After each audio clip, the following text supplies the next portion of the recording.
The old bookbinder's evening workshop, the light outside the workshop window had begun to soften.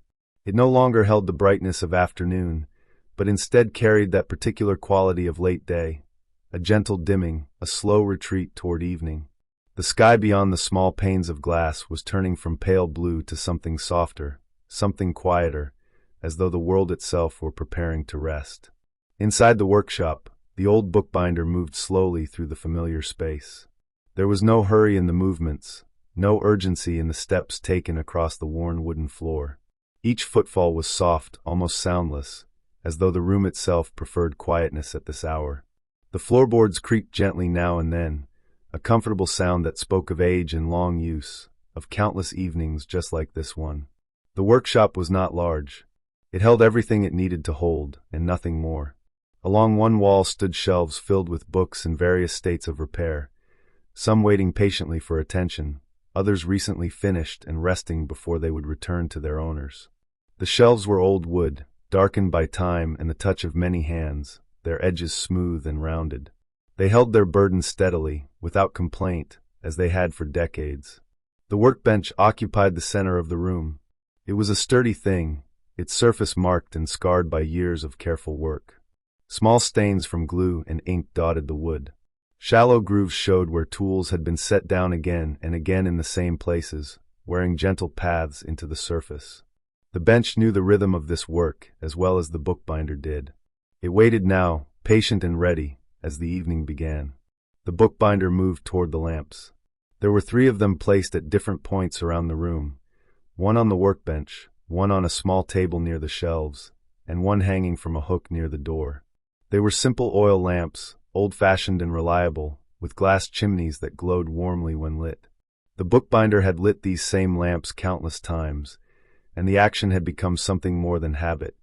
It had become ritual, a marking of the transition from day to evening, from the world outside to the quiet sanctuary within. The first lamp sat on the edge of the workbench. The bookbinder lifted the glass chimney carefully, setting it aside on a clean cloth. The match made a soft scratching sound as it struck, then flared into brightness. For a moment, the flame danced and wavered, casting quick shadows across the wall. Then the wick caught, and the flame steadied, settling into a gentle glow. The chimney was replaced, and the light became softer still, filtered through the glass, spreading across the workbench in a pool of amber warmth. The second lamp required a few steps across the room. The floorboards creaked their familiar greeting. This lamp sat on a table piled with papers and leather scraps, odds and ends waiting to be sorted or used. The bookbinder moved with care, not wanting to disturb the careful disorder of the table. Another match, another brief flare of brightness, and this lamp too came to life, adding its glow to the first. The light began to push back the gathering dimness, though it did so gently without harshness. The third lamp hung near the door, and the bookbinder reached up to unhook it, bringing it down to eye level to light it more easily. This one always took a moment longer. The wick needed trimming, or perhaps it was simply the way of old things to require patience. The flame caught, wavered, caught again, then held. The lamp was returned to its hook, where it swayed very slightly, making the shadows move in slow waves across the door and the wall beside it. Now the room held light enough for the evening's work. Outside, the sky continued its slow fade toward darkness, but inside, the lamps created a space that felt separate from time, a pocket of warmth and steadiness where the hours could pass at their own pace. The bookbinder stood for a moment, simply looking around the workshop. This pause was part of the routine too, a moment to observe, to notice, to let the transition complete itself. The light fell across the tools arranged on the bench, bone folders worn smooth by use, awls with their sharp points, needles threaded with linen cord, pots of glue, rolls of leather, stacks of board for covers. Everything had its place. Everything waited quietly. The shelves along the wall held their rows of books, spines facing outward. Some were old volumes with worn bindings that needed repair. Others were newer, their leather still supple, requiring only minor attention. A few were journals or ledgers, their covers scuffed from daily use. Each one had a story, though not the kind written on their pages. These were stories of use and wear, of hands that had turned pages over years, of books that had been loved enough to merit repair rather than replacement. The air in the workshop carried its own particular scent. It was a mixture of old paper and leather, of glue and wood, of oil from the lamps and the faint mustiness of books that had absorbed years of quiet existence. It was not an unpleasant smell, quite the opposite. It spoke of craft and care, of work done slowly and well, of traditions maintained through patience and attention. The bookbinder moved to the workbench and began the evening's work with the simplest of tasks, arranging the tools. Though they were already more or less in order, there was something settling about handling each one, feeling its weight, placing it just so. The bone folders went here, smoothest one on top. The needles in their small holder, points protected. The awl standing upright in their wooden block, arranged by size. The brushes for glue and for dusting, each in its proper place. A roll of thread was unwound slightly, checked for tangles, then wound neatly again. Pots of glue were examined to ensure they were sealed properly. The cutting board was wiped clean of any small scraps from earlier work. A ruler was aligned parallel to the edge of the bench. These small actions required no thought, and perhaps that was their value. They allowed the mind to settle, to release whatever concerns the day had brought, to enter into the particular peace that the evening's work required. On the bench sat a book awaiting attention. It was not large, perhaps the size of two hands placed side by side. The cover was leather, once a deep brown but now faded to something softer, with scuffs and scratches that told of long use. The spine had begun to separate from the cover, and several of the gatherings, those folded sections of pages that made up the body of the book, had loosened. It was not damage beyond repair. It was simply the natural where that came to books that were read and handled and loved. The bookbinder lifted the book carefully, feeling its weight, opening it to examine the extent of the repair needed. The pages themselves were in good condition, their edges slightly yellowed, but still strong. The stitching that held the gatherings together had broken in places, but enough remained to show how the book had been constructed. This was good work from whoever had bound it originally. Neat stitching, proper spacing, signatures folded with care. To repair it properly, the book would need to be taken apart, at least partially. The damaged sections would need to be restitched. The spine would need to be cleaned and reglued. The covers might need reinforcement. It was work that could not be rushed, work that would unfold over the course of this evening, and perhaps several more. But there was no deadline pressing, no impatience hovering. There was only the work itself, and the quiet room, and the steady glow of the lamps. The bookbinder set the book down gently and reached for a thin, flat tool, a micro spatula, perfect for carefully separating glued surfaces. The work of taking apart a damaged book always began this way, with patience and the lightest touch. Force would tear the pages or damage the leather. Only gentleness would preserve what needed preserving, while allowing access to what needed repair. The tool slipped between the spine and the cover, finding the layer of old glue that held them together. With small, careful movements, the bookbinder began to work the tool deeper, encouraging the separation without tearing. The old glue had become brittle with age, which made this easier. It flaked away in small pieces rather than stretching and pulling. These flakes fell onto the workbench like tiny leaves, gathering in a small pile. Outside, the light had dimmed further. The window now showed more reflection of the lamplight within than view of the street beyond. A few lights had appeared in windows across the way, marking other rooms where other people were settling into their own evening routines. But those lights seemed far away, belonging to a different world. Here in the workshop, there was only the circle of lamplight, the book on the bench, and the slow, steady work of repair. The spine separated from the cover completely on one side, revealing the yellowed glue beneath, and the rough edge where the gatherings had been attached. The bookbinder set down the micro spatula and picked up a soft brush, this one made for dusting rather than gluing, its bristles fine and gentle. With light strokes, the brush swept away the loose flakes of old glue, the dust of dried leather, the tiny fibers of paper that had accumulated over years. The debris was brushed into a cupped hand, then deposited in a small waste container kept beneath the bench. Now the other side of the spine needed the same attention. The same careful insertion of the tool, the same patient working, the same gentle separation. There was a rhythm to it. Insert, lift slightly, wait, work a bit deeper, lift again, wait. Each movement was small. Each pause allowed the old materials to release their hold without tearing. Nothing was forced. Nothing was hurried. The second side came free, and now the spine lay open, fully separated from both covers. The bookbinder lifted the book carefully, supporting the loosened gatherings, and examined what had been revealed. Some of the original stitching remained intact, showing the path the needle had taken through the paper. Other sections had broken threads dangling, or missing entirely.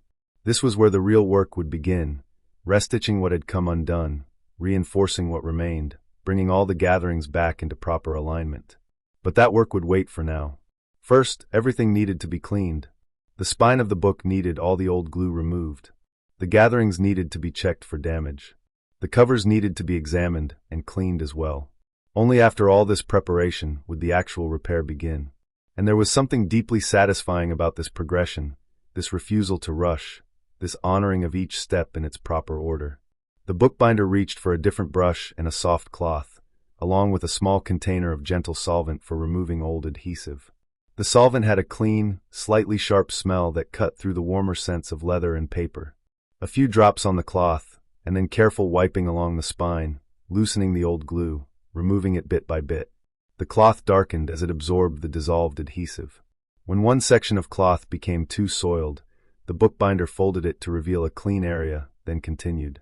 Another fold, another section, the work proceeding slowly, thoroughly, without any temptation to skip or hurry.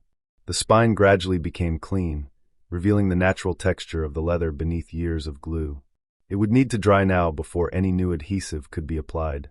In the meantime, there were other things to attend to, the gatherings to examine, the covers to clean, other tools to prepare for the next stages of work. The lamplight flickered very slightly as a gentle draft moved through the room, perhaps from the door not being perfectly sealed, or from the natural breathing of an old building. The shadows shifted and resettled. The bookbinder worked on, hands moving with the certainty of long practice, mind quiet and focused on these small, careful tasks that required attention but not anxiety, skill but not strain. Evening had fully arrived now. Night was gathering outside, but in here, in the circle of lamplight, time moved differently. It moved at the pace of careful work, of patient hands, of tasks completed properly rather than quickly. And there was peace in this, deep peace, the kind that settled into the bones and quieted the constant voice of urgency that the daytime world so often demanded. The bookbinder pulled a tall stool closer to the workbench and sat, settling into a comfortable position for the detailed work ahead. The stool was old, its seat worn smooth, its height perfect for this particular bench. Everything in this room had found its proper place through years of use. Everything belonged. And the work continued, steady and calm, as the evening deepened around the quiet workshop. The gatherings lay spread across the workbench now, each section separated carefully from its neighbors. There were 12 of them in total, 12 folded signatures of paper, each one containing 8 leaves, 16 pages. When the book had been whole and healthy, these gatherings had been stitched together in sequence, creating the body of the volume, the place where words lived and stories rested between covers. The bookbinder examined each gathering slowly, turning it in the lamplight, checking for tears or weakened folds, for any damage that might need attention beyond the simple restitching. The paper was old but good, a quality stock that had aged well, turning from white to a warm cream color that was softer on the eyes than the stark brightness of new paper. Here and there, a corner showed slight wear, but nothing that threatened the integrity of the pages. The first gathering was lifted and held up to the light. The lamp's glow shone through the paper, revealing the texture of the fibers, the slight variations in thickness that came from paper made by traditional methods rather than machines. Watermarks became visible, a small design pressed into the paper when it was made, decades ago, by craftspeople working at their own deliberate pace. The bookbinder could see these marks and feel a connection to those earlier workers, that sense of craft passing through time, hand to hand, generation to generation. This gathering was sound. The fold was still crisp, the pages aligned properly. The bookbinder set it aside, placing it in what would be its position in the reassembled book. The second gathering received the same careful examination, held to the light, pages gently fanned, fold inspected. Also sound. It joined the first, lying parallel, ready for eventual restitching. The third gathering showed a small tear along one edge, perhaps a 1/4 inch long, where the paper had caught on something and split. This would need repair before the book could be reassembled. The bookbinder set this gathering aside separately, making a mental note to address it soon. Not urgently, but in its proper time, when that particular task rose to the top of the evening's gentle progression of work. Each gathering received this same attention. Slowly, methodically, the bookbinder worked through all 12, examining, sorting, noting what was whole and what needed care. The process could not be rushed. Each signature deserved its moment of attention, its careful inspection, its acknowledgement. This was not merely mechanical work. It was a kind of conversation with the book itself, a learning of its particular needs and vulnerabilities, a reading of its history through the marks time had left upon it. By the time the last gathering had been examined, 3 had been set aside for minor repairs. The remaining 9 were stacked neatly, ready for restitching once the repairs were complete and the spine had been properly prepared. The stack made a satisfying small tower on the workbench, pages all aligned, ready to become a book once more. But first, those 3 damaged gatherings needed attention. The bookbinder reached for a different area of the workbench, where supplies for paper repair were kept. Here were thin sheets of Japanese tissue, almost transparent, used for mending tears. Here were small brushes for applying wheat paste, the traditional adhesive for paper repair, gentle, reversible, and stable over time. Here were pressing boards and weights for keeping repairs flat as they dried.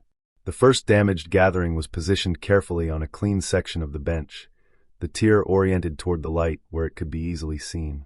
The tear was small but would grow larger if left unattended, as tears in paper always did. Each time the page was turned, the stress would propagate the split a little further until eventually the page might separate entirely.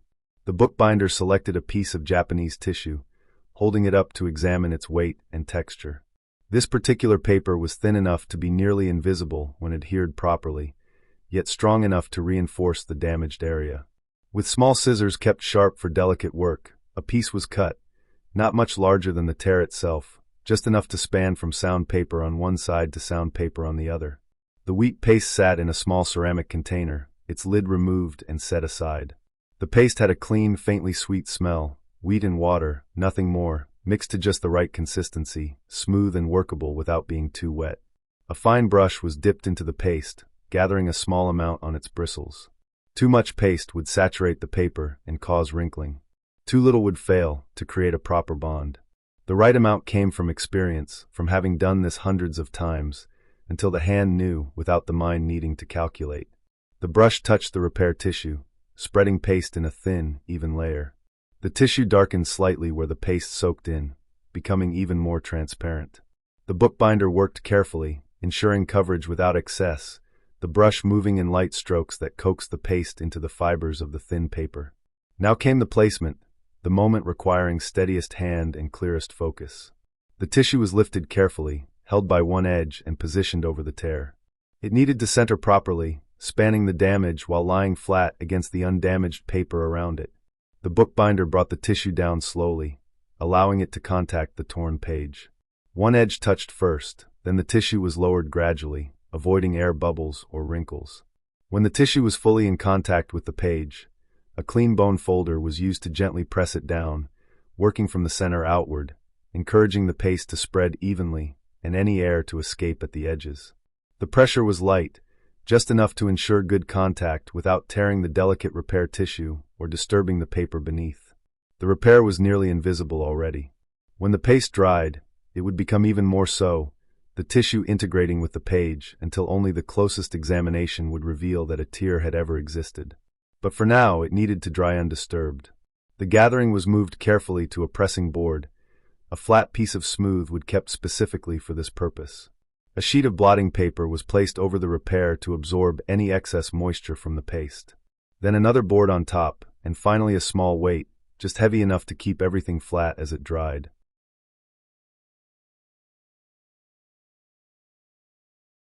The second damaged gathering was brought forward. This one had a tear as well, slightly longer, requiring a slightly larger piece of repair tissue. The same process unfolded, cutting the tissue, applying paste, positioning, pressing. The movements had a meditative quality, each action flowing into the next without pause but also without haste. The bookbinder's breathing was slow and even, matching the pace of the work, body and task moving together in quiet harmony.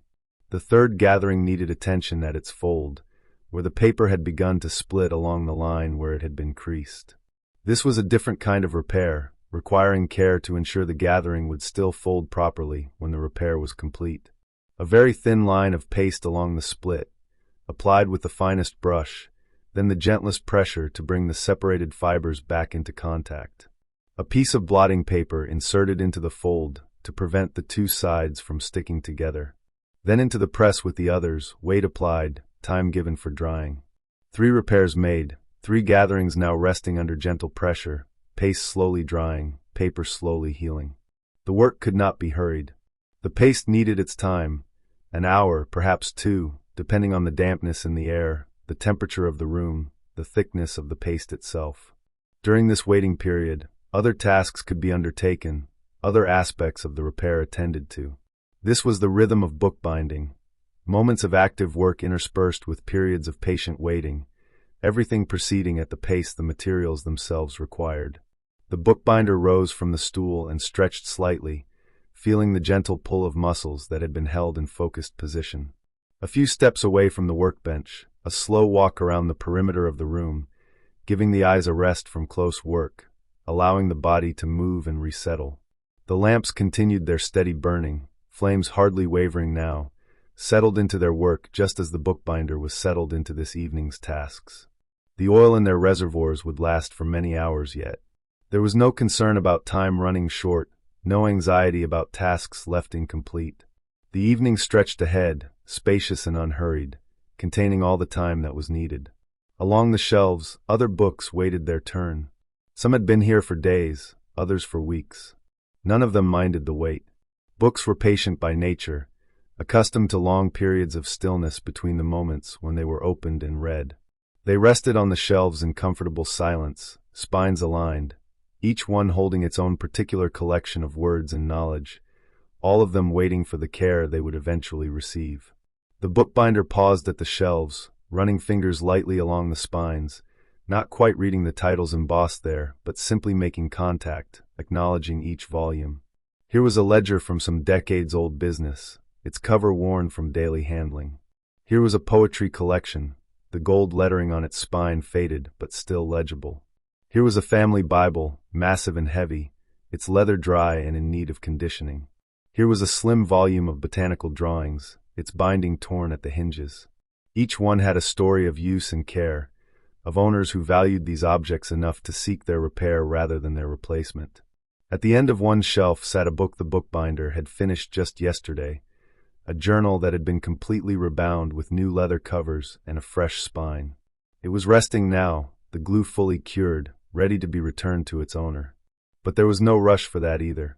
It could rest on the shelf for another day or 2, settling into its repairs, becoming fully itself again before it went back out into the world. The bookbinder returned to the workbench.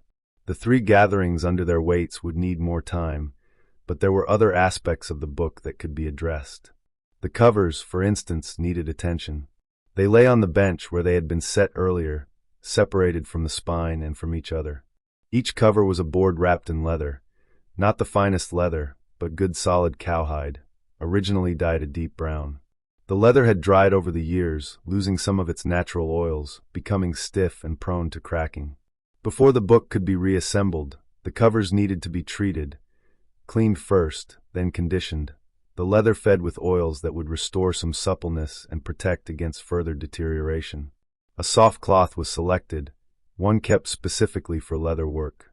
The bookbinder began with the front cover, wiping it gently to remove surface dust and grime that had accumulated over years of handling. The cloth picked up a surprising amount of dirt. The leather had been touched by many hands, carried in bags and pockets, set down on tables and shelves in who knew how many places.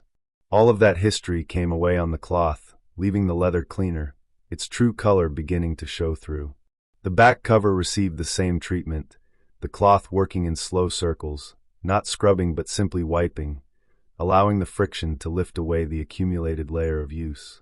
When both covers had been cleaned, their appearance had already improved. The leather looked less tired, less neglected. Now for the conditioning. A small tin of leather dressing sat on a shelf within easy reach. A mixture of oils and waxes, traditional formula, nothing synthetic or harsh. The bookbinder opened the tin, and the scent rose up. Neatsfoot oil, beeswax, lanolin, all blended together into a soft paste. It was a good smell, rich and natural, speaking of craft and care. A clean cloth received a small amount of the dressing, and the bookbinder began to work it into the front cover. The leather absorbed the treatment readily, darkening slightly as it took in the oils, the surface becoming less dull, more vital. Small circles, gentle pressure, working the dressing into the grain of the leather, feeding it, restoring what time had taken away. The process was slow and thorough. Every inch of the cover received attention, the cloth returning to the tin for more dressing as needed, the leather gradually transforming under the patient application. The bookbinder could feel the leather changing beneath the cloth, becoming more supple, less brittle. It was satisfying work, this restoration, this bringing back of life to something that had seemed tired and worn. The back cover was treated with the same care, the same slow circles, the same patient feeding of the leather. By the time both covers had been conditioned, they looked notably better, richer in color, softer in appearance, ready to protect and present the pages they would once again enfold. But they too needed time now. The dressing needed to soak in fully, to penetrate deep into the fibers of the leather. The covers were set aside on a clean area of the workbench, positioned so air could circulate around them, helping the absorption process. Another period of waiting, another interval when the materials themselves were working, changing, healing without any action required from the bookbinder. Outside the window, full darkness had arrived. The street beyond was quiet now, only an occasional footstep or distant voice marking the presence of other people in the world. The town was settling into its evening, into the private quietness that came with nightfall. Homes held their families. Shops were closed and dark. The world was drawing inward, each space becoming its own small universe, separate and self-contained. In the workshop, the lamps continued their steady glow. The bookbinder moved to check on them, ensuring they had adequate oil, that their wicks were burning cleanly. The first lamp on the workbench was burning perfectly, a steady teardrop of flame, yellow-orange, barely moving.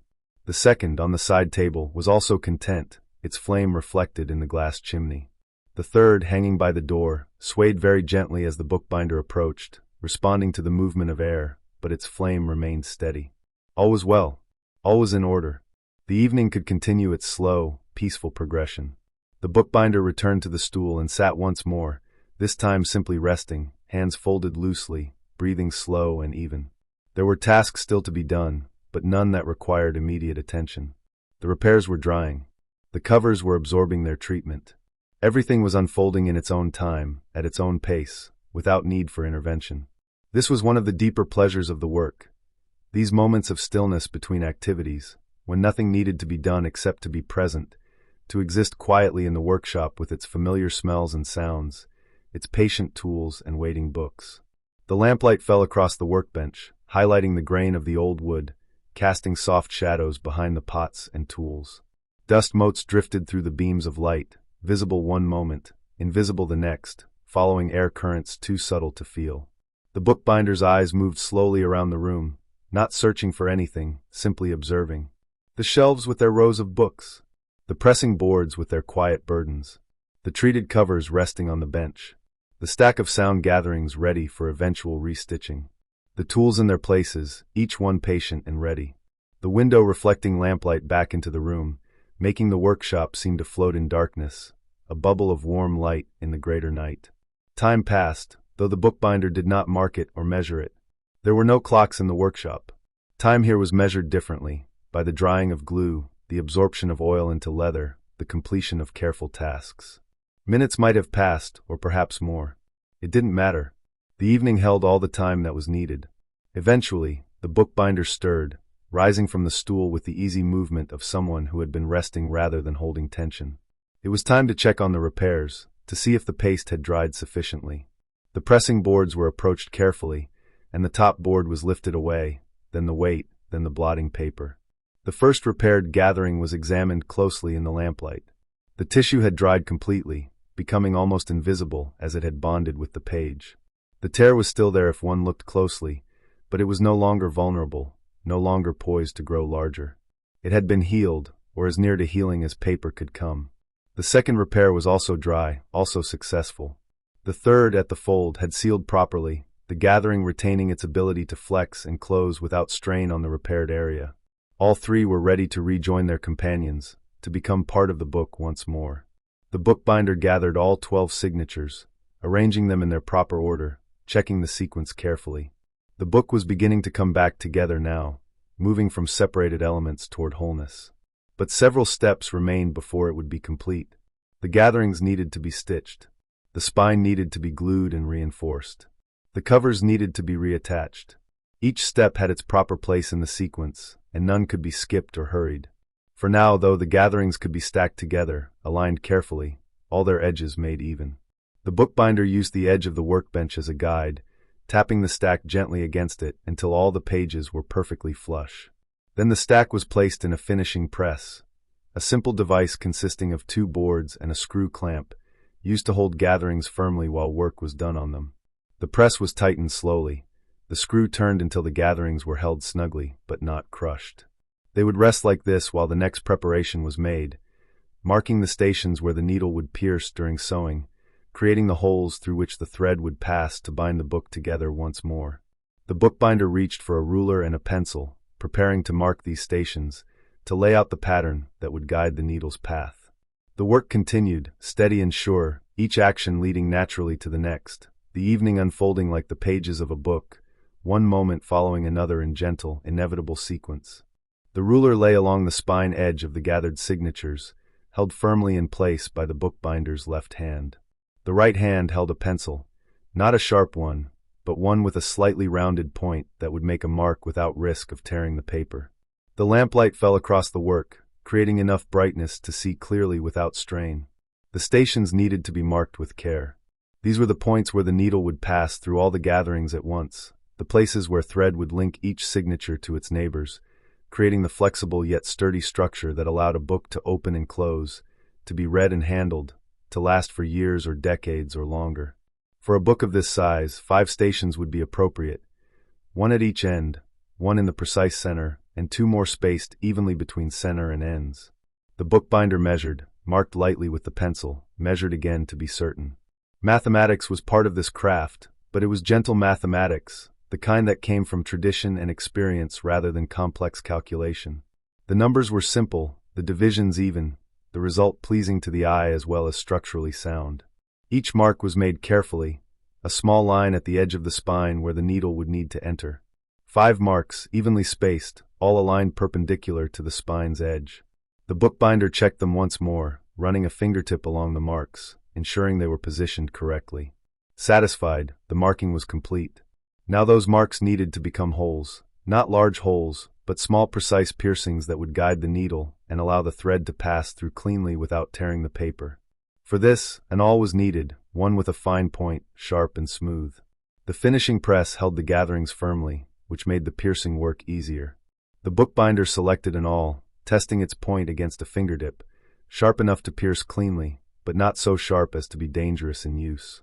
The first station was positioned directly beneath the awl's point, and with a steady, controlled push, the tool was pressed through all 12 gatherings at once. The awl moved slowly through the layers of paper, each signature offering slight resistance before yielding, allowing the point to pass through. The bookbinder felt each layer give way, counting them by feel, 1, 2, 3 for continuing through all 12. When the point emerged from the bottom, the awl was held steady for a moment, then withdrawn with the same care with which it had been inserted. The first hole was complete. The bookbinder moved to the second station, positioned the awl, and pressed through again. The same steady pressure, the same controlled penetration through the layers, the same careful withdrawal. Each hole needed to be clean and precise, aligned properly with the marks, positioned identically through all the gatherings so that when they were sewn, everything would be in perfect registration. The third station at the center, the fourth, the fifth, each received the same careful attention, the same deliberate piercing. By the time all 5 holes had been made, the gatherings were ready for sewing. The preparatory work was complete. Now came one of the most satisfying aspects of bookbinding, the actual stitching that would unite the separate signatures into a single cohesive book block. But this work required different light, a different positioning. The bookbinder released the press and removed the gathered signatures, carrying them to a sewing frame that stood at one end of the workbench. This frame was a simple device, really just a wooden structure with 2 vertical posts and a horizontal bar between them, but it held the cords that the book would be sewn onto, keeping them taut and properly spaced during the sewing process. 3 cords were needed for a book of this size, linen cords, thin but strong, each one spanning the distance between the frame's two posts. The bookbinder had set up the frame earlier in the day, positioning the cords at the correct intervals, tightening them until they had no slack, testing their tension with a finger's pluck. They hummed very slightly when touched, like the strings of some quiet instrument. The thread for sewing was already prepared, wound on a needle that was large enough to be handled easily, but small enough to pass through the pierced holes without difficulty. The thread was linen too, matching the cords in material if not in thickness, traditional materials, tested over centuries of bookmaking, known to be reliable and long-lasting. The first signature was positioned on the sewing frame, open to its center, the fold resting on the work surface with the outside of the signature facing upward.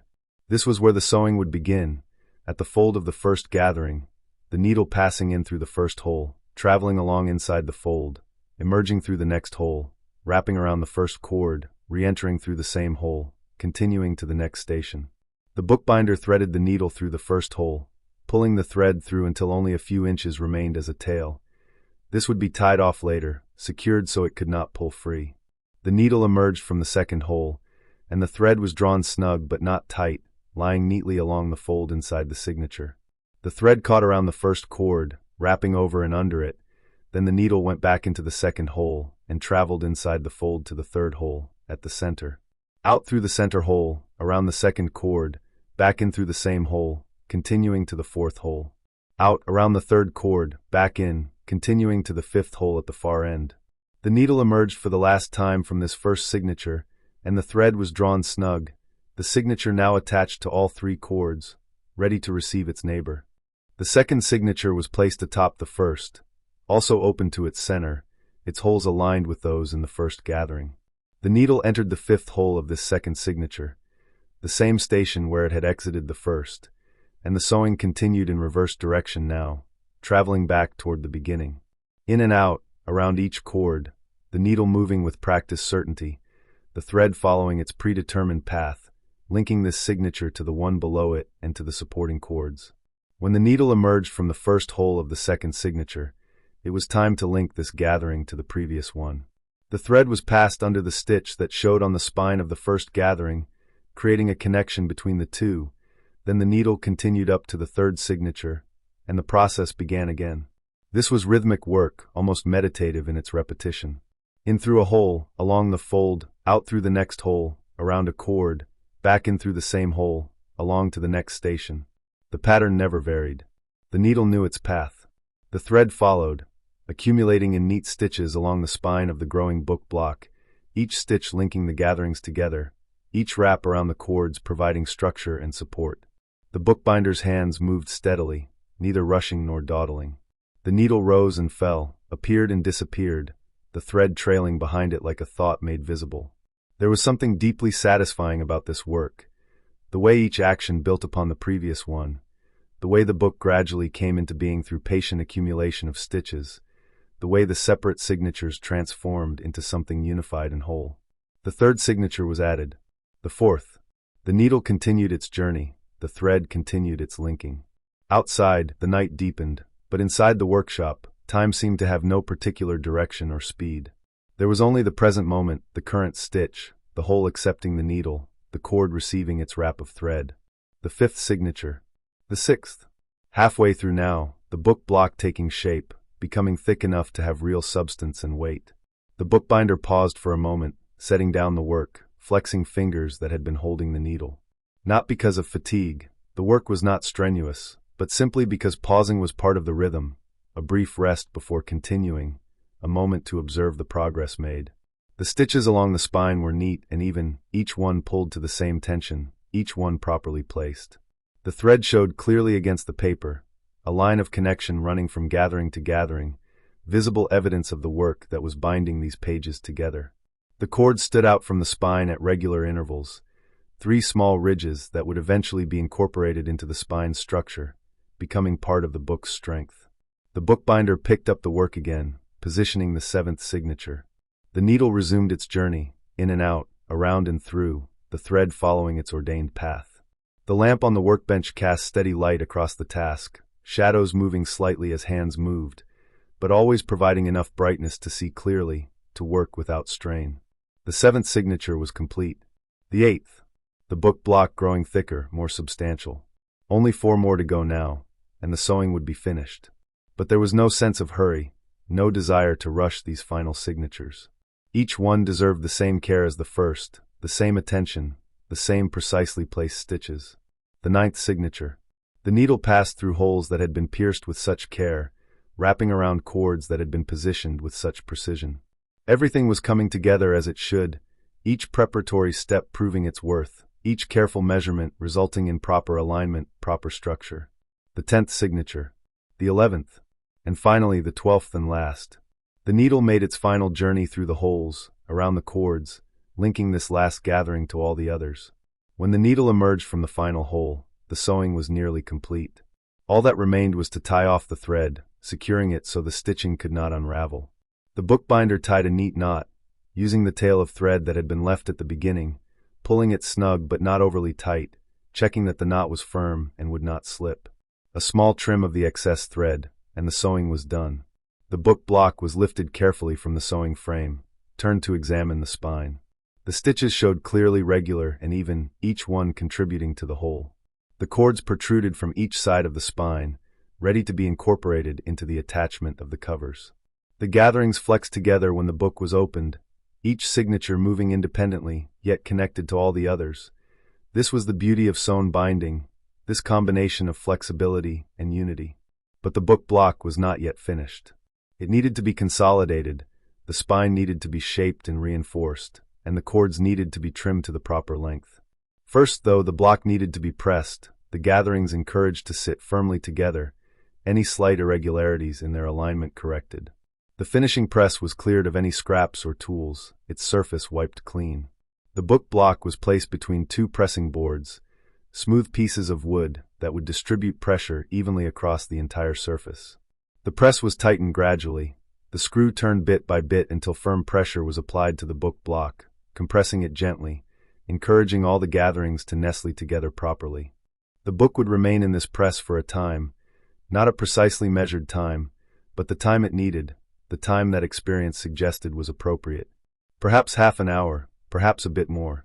While it rested under pressure, other tasks could be attended to. The spine needed to be prepared, the cords needed trimming, the covers needed a final check before they would be attached. The bookbinder moved to a different area of the workbench, where materials for spine preparation were kept. Here were pots of glue, not the wheat paste used for paper repairs, but stronger adhesive, made from animal hide, traditional bookbinder's glue that had been used for centuries because it worked, because it was strong yet flexible, because it could be reversed if future repair was needed. The glue pot sat in a small warming vessel, heated by a candle beneath it. The glue needed to be warm to work properly. When cold, it became stiff and gelatinous, unusable. When warm, it was fluid and spreadable, perfect for coating the spine of a book block. The bookbinder checked the glue's temperature by dipping a brush into it. The glue flowed readily, neither too thick nor too thin. It was ready, but the book block was still in the press, still being consolidated. So the bookbinder simply checked that the glue would be ready when needed, then turned attention to other small tasks. The brushes used for glue needed to be kept clean, their bristles soft and free of dried adhesive. A brush that had been used earlier was checked, found to have a small amount of dried glue on it, and was cleaned carefully, working the bristles between thumb and finger until they were soft and flexible again. The workspace was tidied slightly, scraps of thread gathered and discarded, tools returned to their proper places, the surface of the bench wiped clean in the area where the final assembly would take place. These small acts of ordering and cleaning were satisfying in themselves, requiring no great concentration, yet contributing to the overall sense of the workspace as a place of calm and order. Outside, a clock somewhere in the town struck the hour, a distant bell, muffled by walls and distance, but clear enough to count. 9 bells. 9 in the evening. The town would be quiet now, most people in their homes, the streets empty except for the occasional late walker. Here in the workshop, the hour made little difference. The work continued in its own time, following its own rhythms. The bookbinder moved to the window and looked out briefly. The street was indeed empty, lamplit but deserted, the pavement damp from an earlier rain that must have fallen while concentration on the work made all external events go unnoticed. Across the way, windows glowed with warm light, other rooms, other lives, each one contained in its own small universe of lamplight and evening quiet. The bookbinder returned to the workbench. Enough time had passed. The book block could be removed from the press, and the next stage of work could begin. The screw was loosened, the pressure released gradually. The pressing boards were removed, and the book block was lifted carefully, examined in the lamplight. The gatherings sat firmly together now, compressed into a solid unit. The spine was flat and even, ready to receive its treatment.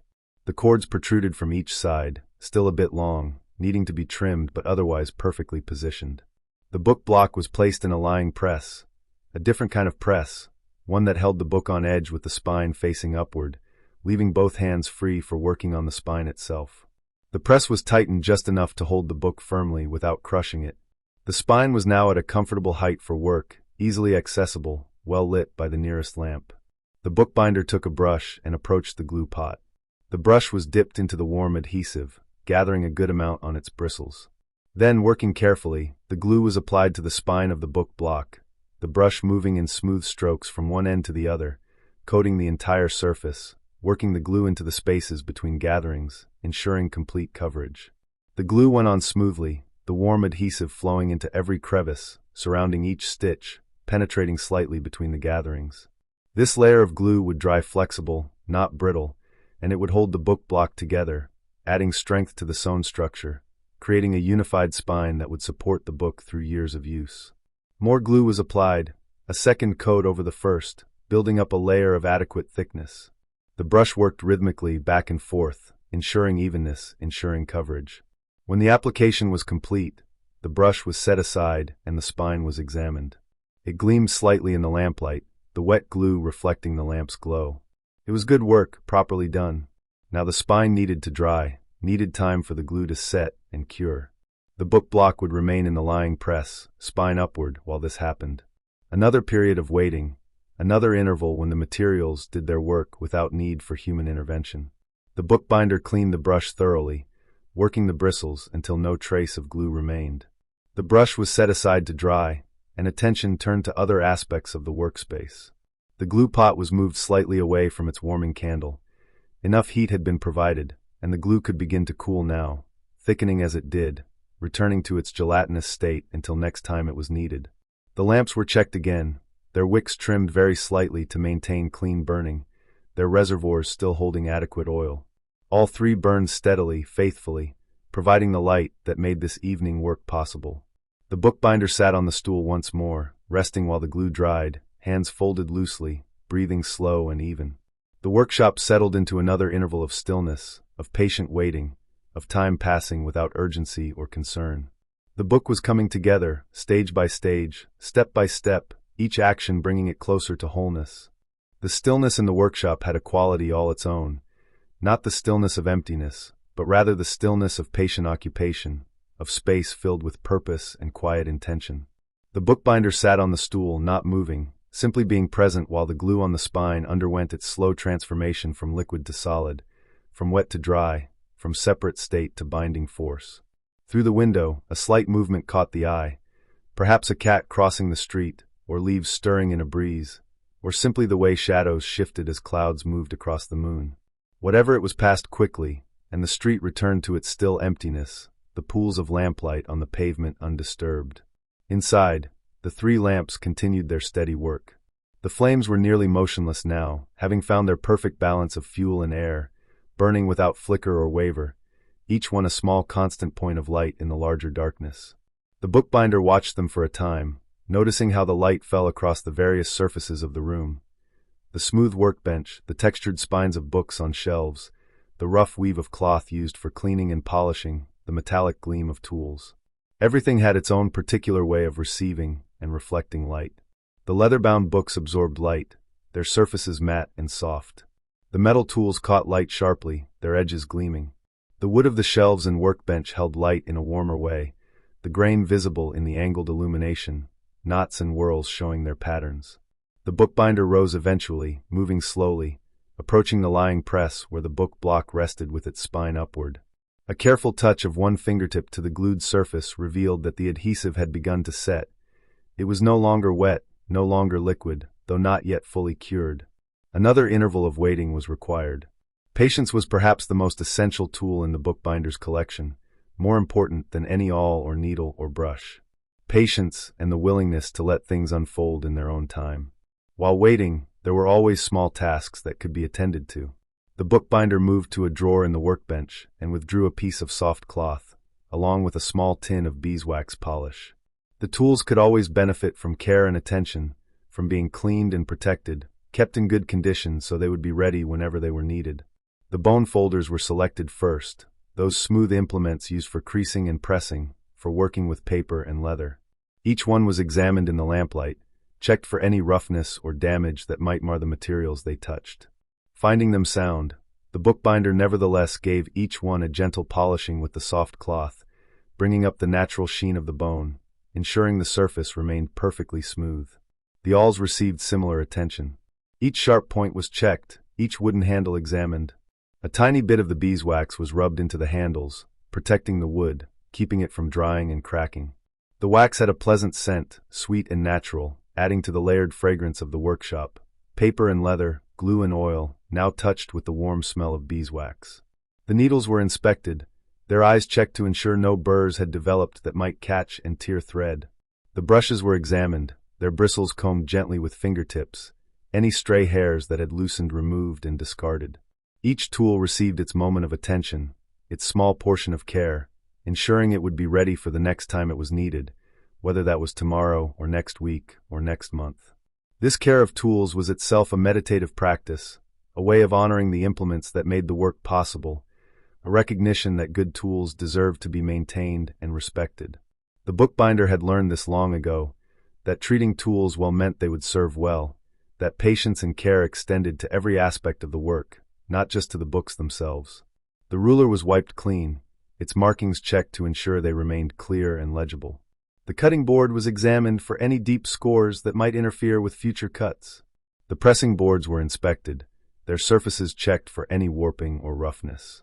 Everything was found to be in good order, ready for continued use. By the time this circuit of attention to tools had been completed, more time had passed. How much was difficult to say, but enough that when the bookbinder returned to check the spine of the book block, the glue had set sufficiently. It was firm now, no longer tacky, ready for the next stage of work. The book block was carefully removed from the lying press. The spine was examined closely in the lamplight, and satisfaction showed in the bookbinder's face. The glue had done its work well, creating a smooth, even surface that held all the gatherings together in a unified structure. The cords stood out from the spine in 3 parallel ridges, exactly as they should. These cords now needed to be trimmed. They extended from each side of the spine, still quite long. They had needed to be long enough to work with during sewing, but now that the book block was complete, they needed to be shortened to just the right length for attaching the covers. Too short, and they would not provide adequate grip. Too long, and they would be awkward to work with and might create unwanted bulk. A sharp knife was selected from the tool collection, its blade tested against a scrap of paper. It cut cleanly, effortlessly, the paper parting without resistance. The first cord was positioned on the cutting board, and the knife was brought to bear at the precise point where the cut needed to be made. A smooth, controlled slice, and the cord was trimmed to length. The second cord, then the third, each one measured by eye and experience, each one cut cleanly. On the other side of the spine, the process was repeated. 3 more cords trimmed to proper length. Now the book block looked more finished, more ready for its final assembly. The trimmed cords protruded just far enough from the spine, perhaps half an inch on each side, to be useful without being excessive. The book block was set carefully on a clean area of the workbench, and attention turned to the covers. They had been resting since their treatment with leather dressing, giving the oils time to soak in and nourish the leather. Now they needed to be examined and prepared for attachment to the book block. The front cover was lifted and held up to the lamplight. The leather treatment had worked beautifully. The cover looked renewed, the leather supple and rich in color.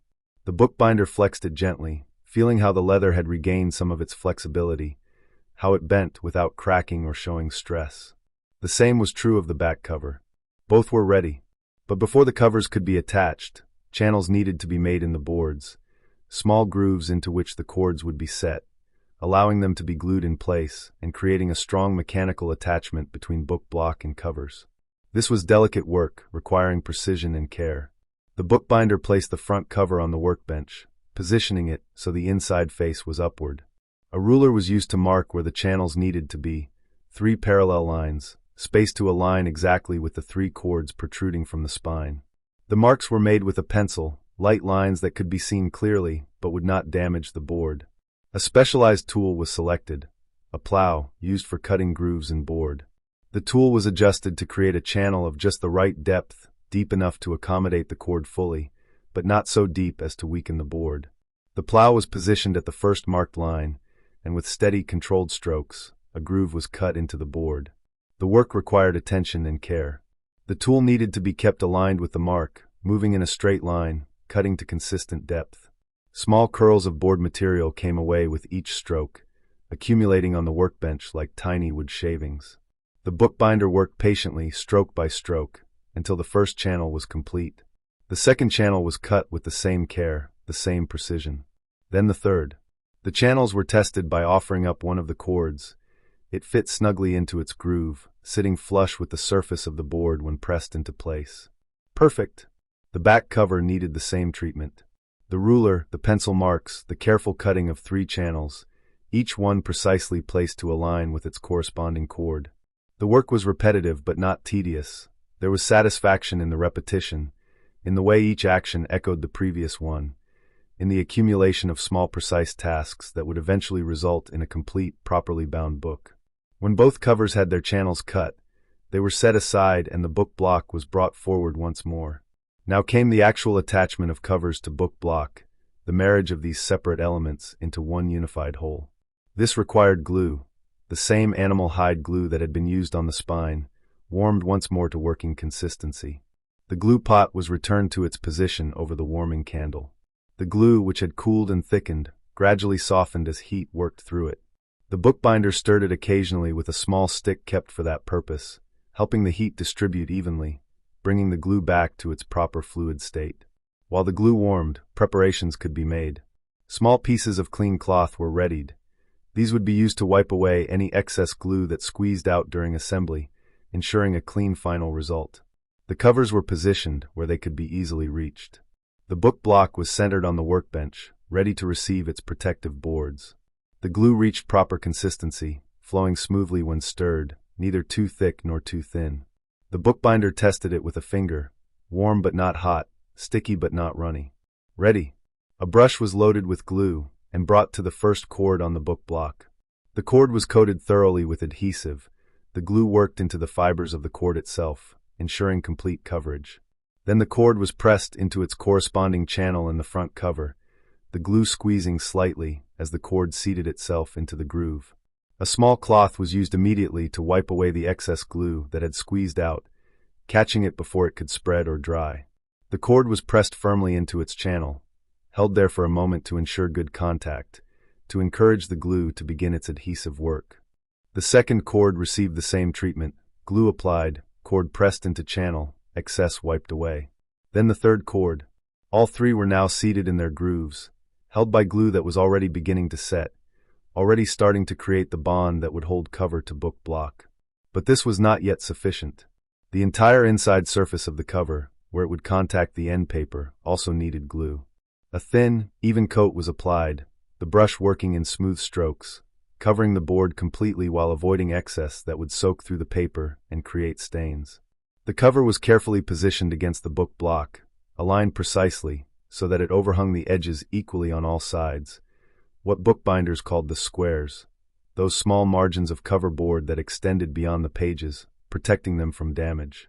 The cover was pressed firmly against the book block, encouraging good contact, ensuring the glue would create a strong bond.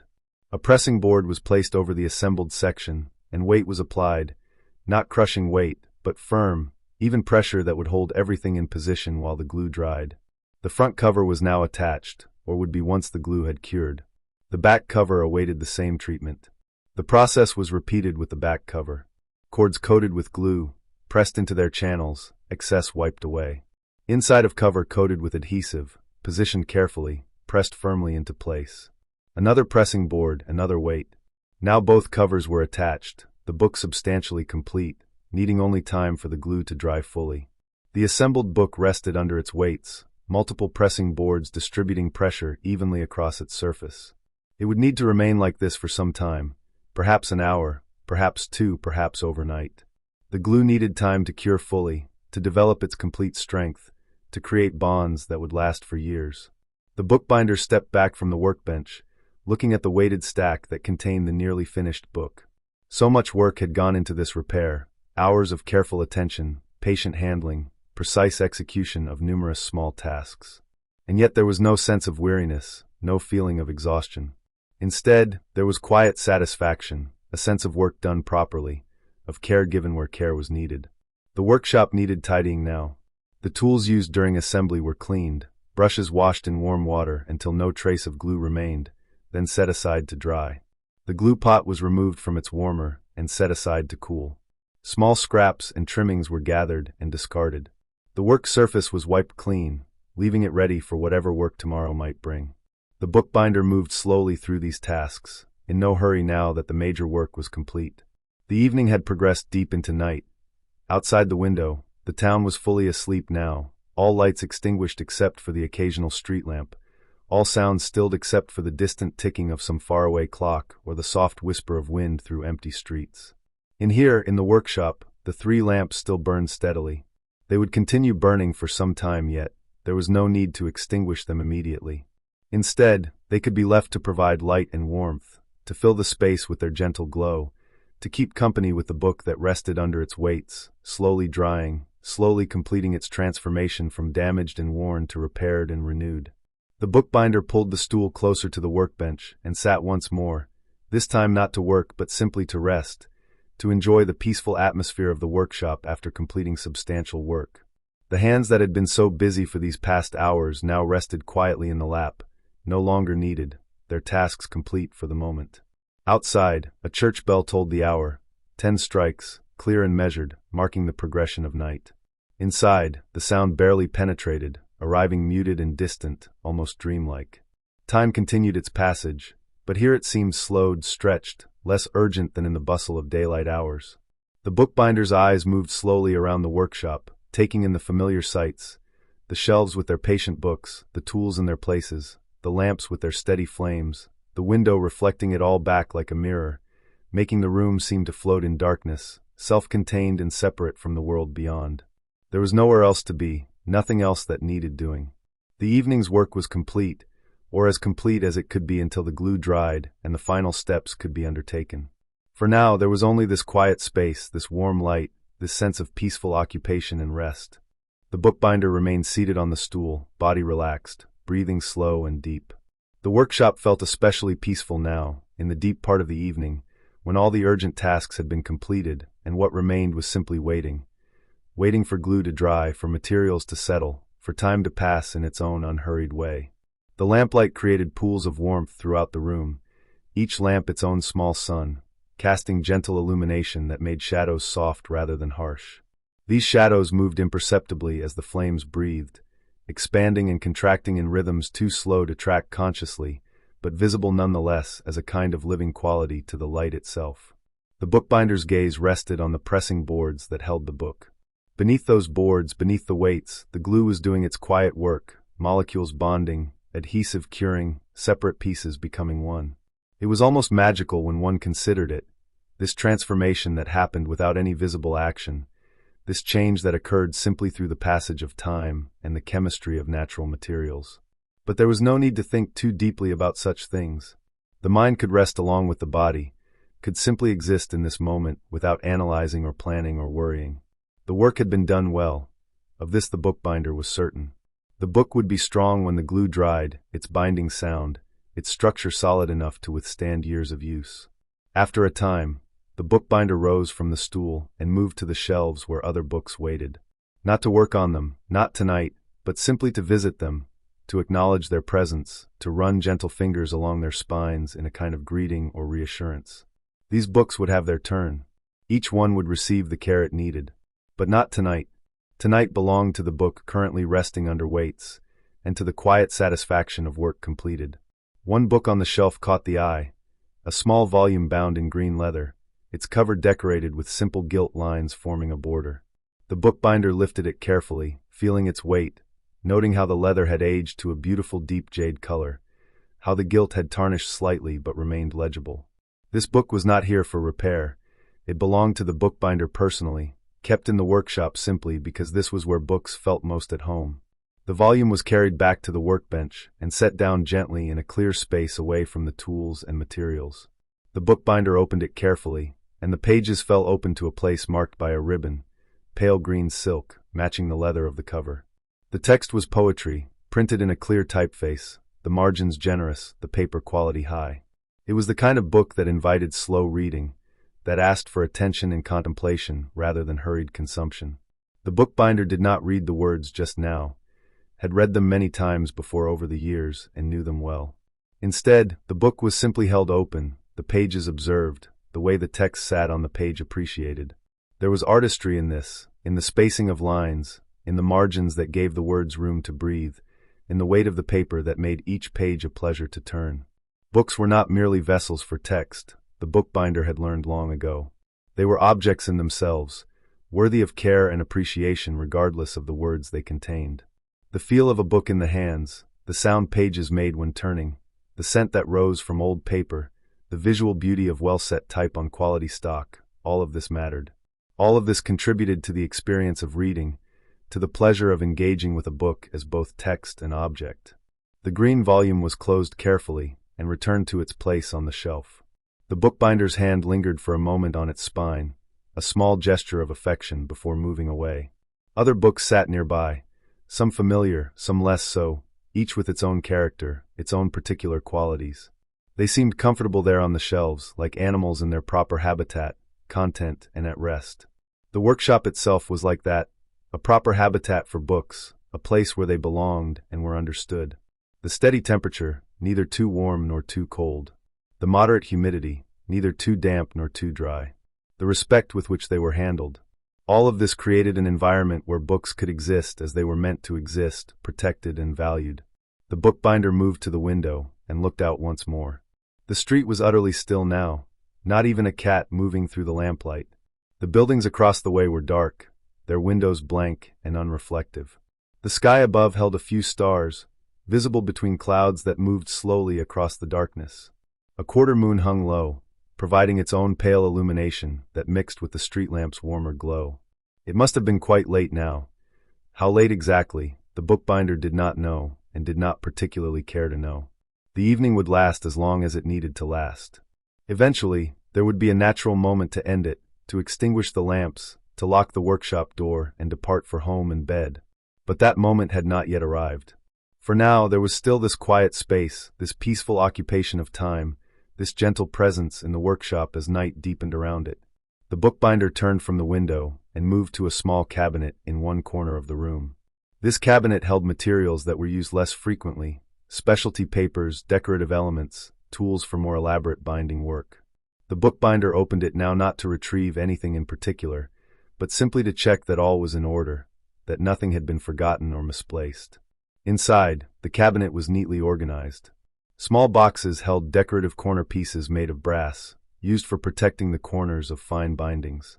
Rolls of colored paper, marbled end papers in various patterns, each one unique, each one showing the flowing colors and designs that could only be created by floating pigments on water and transferring them to paper. Sheets of gold leaf, tissue-thin and precious, waiting for the skilled hands that would apply them to leather as decoration. The bookbinder's fingers touched these materials lightly, not removing them but simply acknowledging them, checking that they remained in good condition, properly stored, ready for use when needed. Everything was as it should be. The cabinet was closed carefully, its contents left undisturbed, ready for another day. A small sound drew attention, so faint it was almost imagined. The bookbinder paused, listening. There it was again, the softest creak coming from the book under its weights. Just the sound of materials settling, of glue contracting slightly as it dried, of wood and paper and leather adjusting to their new configuration. It was a good sound, a sign that the binding was taking hold, that the repair was succeeding. The bookbinder smiled slightly, satisfied, and moved on to other small tasks. The workbench drawer was opened, and its contents examined. Here were supplies that needed to be kept organized, needles of various sizes, each one in its own small compartment. Threads in different thicknesses and colors, each spool wound neatly. Small tools for specialized tasks, eyelet setters, leather punches, decorative stamps. Everything had its place, Everything was ordered and ready. One spool of thread was running low, a golden color, not often used but sometimes needed for special work. The bookbinder made a mental note to acquire more of this thread soon, before it ran out entirely. Not urgently, not with any anxiety, but simply as a matter of good practice, of keeping the workshop properly supplied. The drawer was closed gently, and attention turned to another area. A shelf held books on bookbinding itself, manuals and guides, some quite old, showing traditional techniques that had been practiced for centuries. The bookbinder sometimes consulted these books when undertaking unfamiliar work, or when wanting to verify the details of some particular technique. They were trusted references, companions in the work, written by other bookbinders who had faced similar challenges and found solutions worth recording. But tonight they were not needed.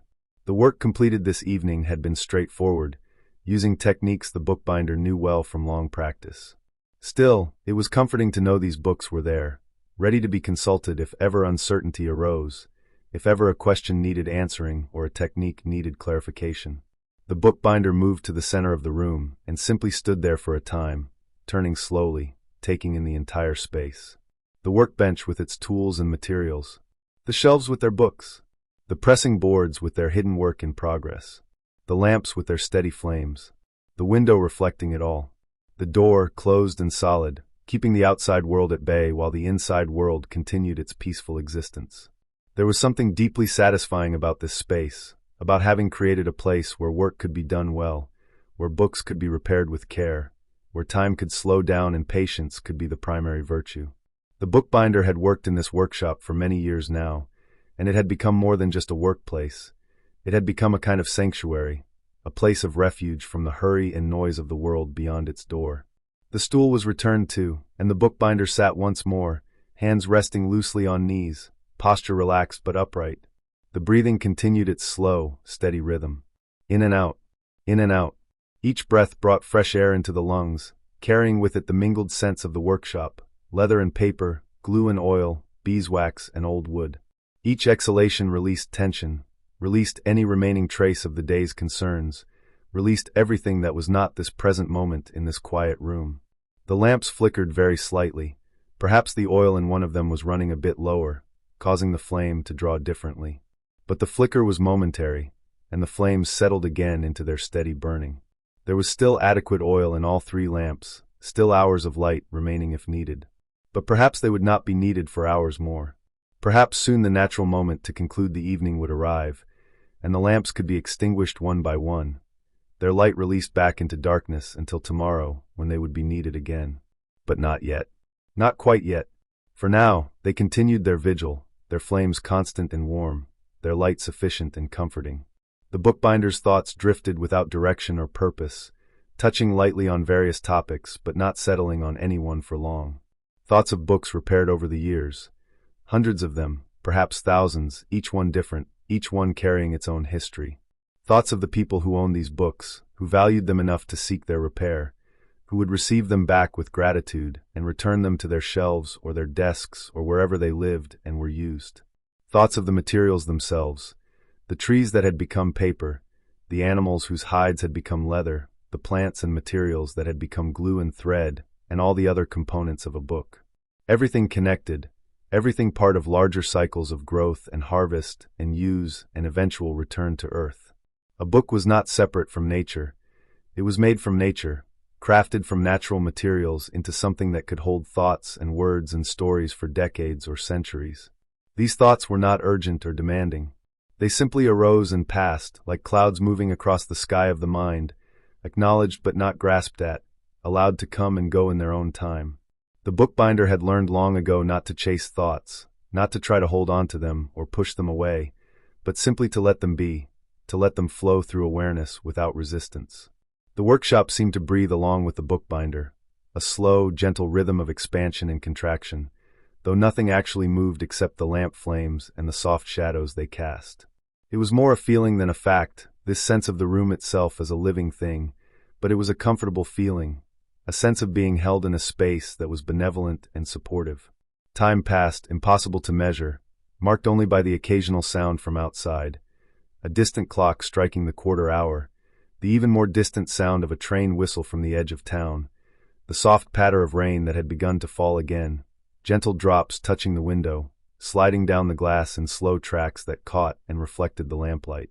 Rain was good for books, in moderation. It kept the air from becoming too dry, which could make paper brittle and leather prone to cracking.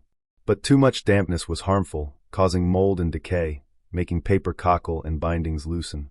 Here in the workshop, though, the level of moisture was just right, kept so by the small stove in one corner that provided gentle heat in the dampest weather, by the good ventilation that prevented stuffiness, by the care with which the space was maintained. The bookbinder rose and moved to the pressing boards once more, checking on the book beneath them. A careful lift of one board, a gentle touch to the edge of the cover where glue might have squeezed out. The adhesive was setting well, no longer tacky, well on its way to full cure. The board was replaced, the weight returned to its position. Not much longer now before the book could be removed from the press and given its final examination. But it could wait a bit longer still, wait until the glue was completely cured, until there was no chance of disturbing the bond that had formed. The bookbinder walked slowly around the perimeter of the workshop, a complete circuit, observing everything from different angles, seeing how the lamplight fell on various surfaces, noticing small details that might escape attention during busier times. The way a particular book on the shelf had its spine slightly canted. The way a shadow fell across the corner of the workbench. The way the grain showed in one particular floorboard. These small observations required no action, no response. They were simply noticed and appreciated, part of the constant changing details of the physical world, worthy of attention even though, especially because they were so minor and insignificant. In a way, noticing these small things was a practice in itself, a way of being fully present, of truly occupying this moment in this space, rather than living in thoughts of past or future. The circuit completed, the bookbinder returned to the stool and sat once more. The rain outside had settled into a steady, gentle rhythm, audible as a soft susurration, a background sound that was almost musical in its constancy. Inside, warm and dry and lit by lamplight, the workshop felt even more like a refuge, even more like a place apart from the ordinary world.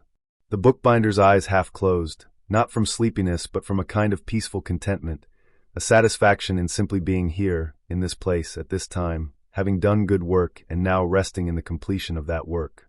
The breath continued its slow rhythm. The lamps continued their steady burning. The rain continued its gentle falling. Everything in harmony, everything in balance, everything exactly as it should be. The rain had settled into a rhythm so steady and gentle that it became almost like silence, a soft constant sound that filled the spaces between other sounds, or perhaps created a kind of quiet all its own. The bookbinder listened to it without quite listening, aware of it without focusing on it, the way one might be aware of one's own breathing without needing to pay attention to each breath. Inside the workshop, the air held a particular quality now, softened somehow by the rain outside, made more intimate by the contrast between the dry warmth within and the wet darkness beyond the window. The lamps seemed to burn even more steadily, their flames protected from any stray drafts by the tightness of the workshop walls, by the solid door, by the good fit of the window in its frame. The bookbinder sat in stillness for a time that might have been long or might have been brief. Time had lost its usual markers, its usual insistence on being measured and tracked. There was only this present moment that seemed to stretch out in all directions, spacious and unhurried, containing within itself all the time that could possibly be needed. Eventually motion returned, slow, gentle motion, nothing abrupt or sudden. The bookbinder rose from the stool and moved to check the lamps, though they showed no signs of needing attention. It was simply habit, simply the natural care one gave to things that provided such essential service.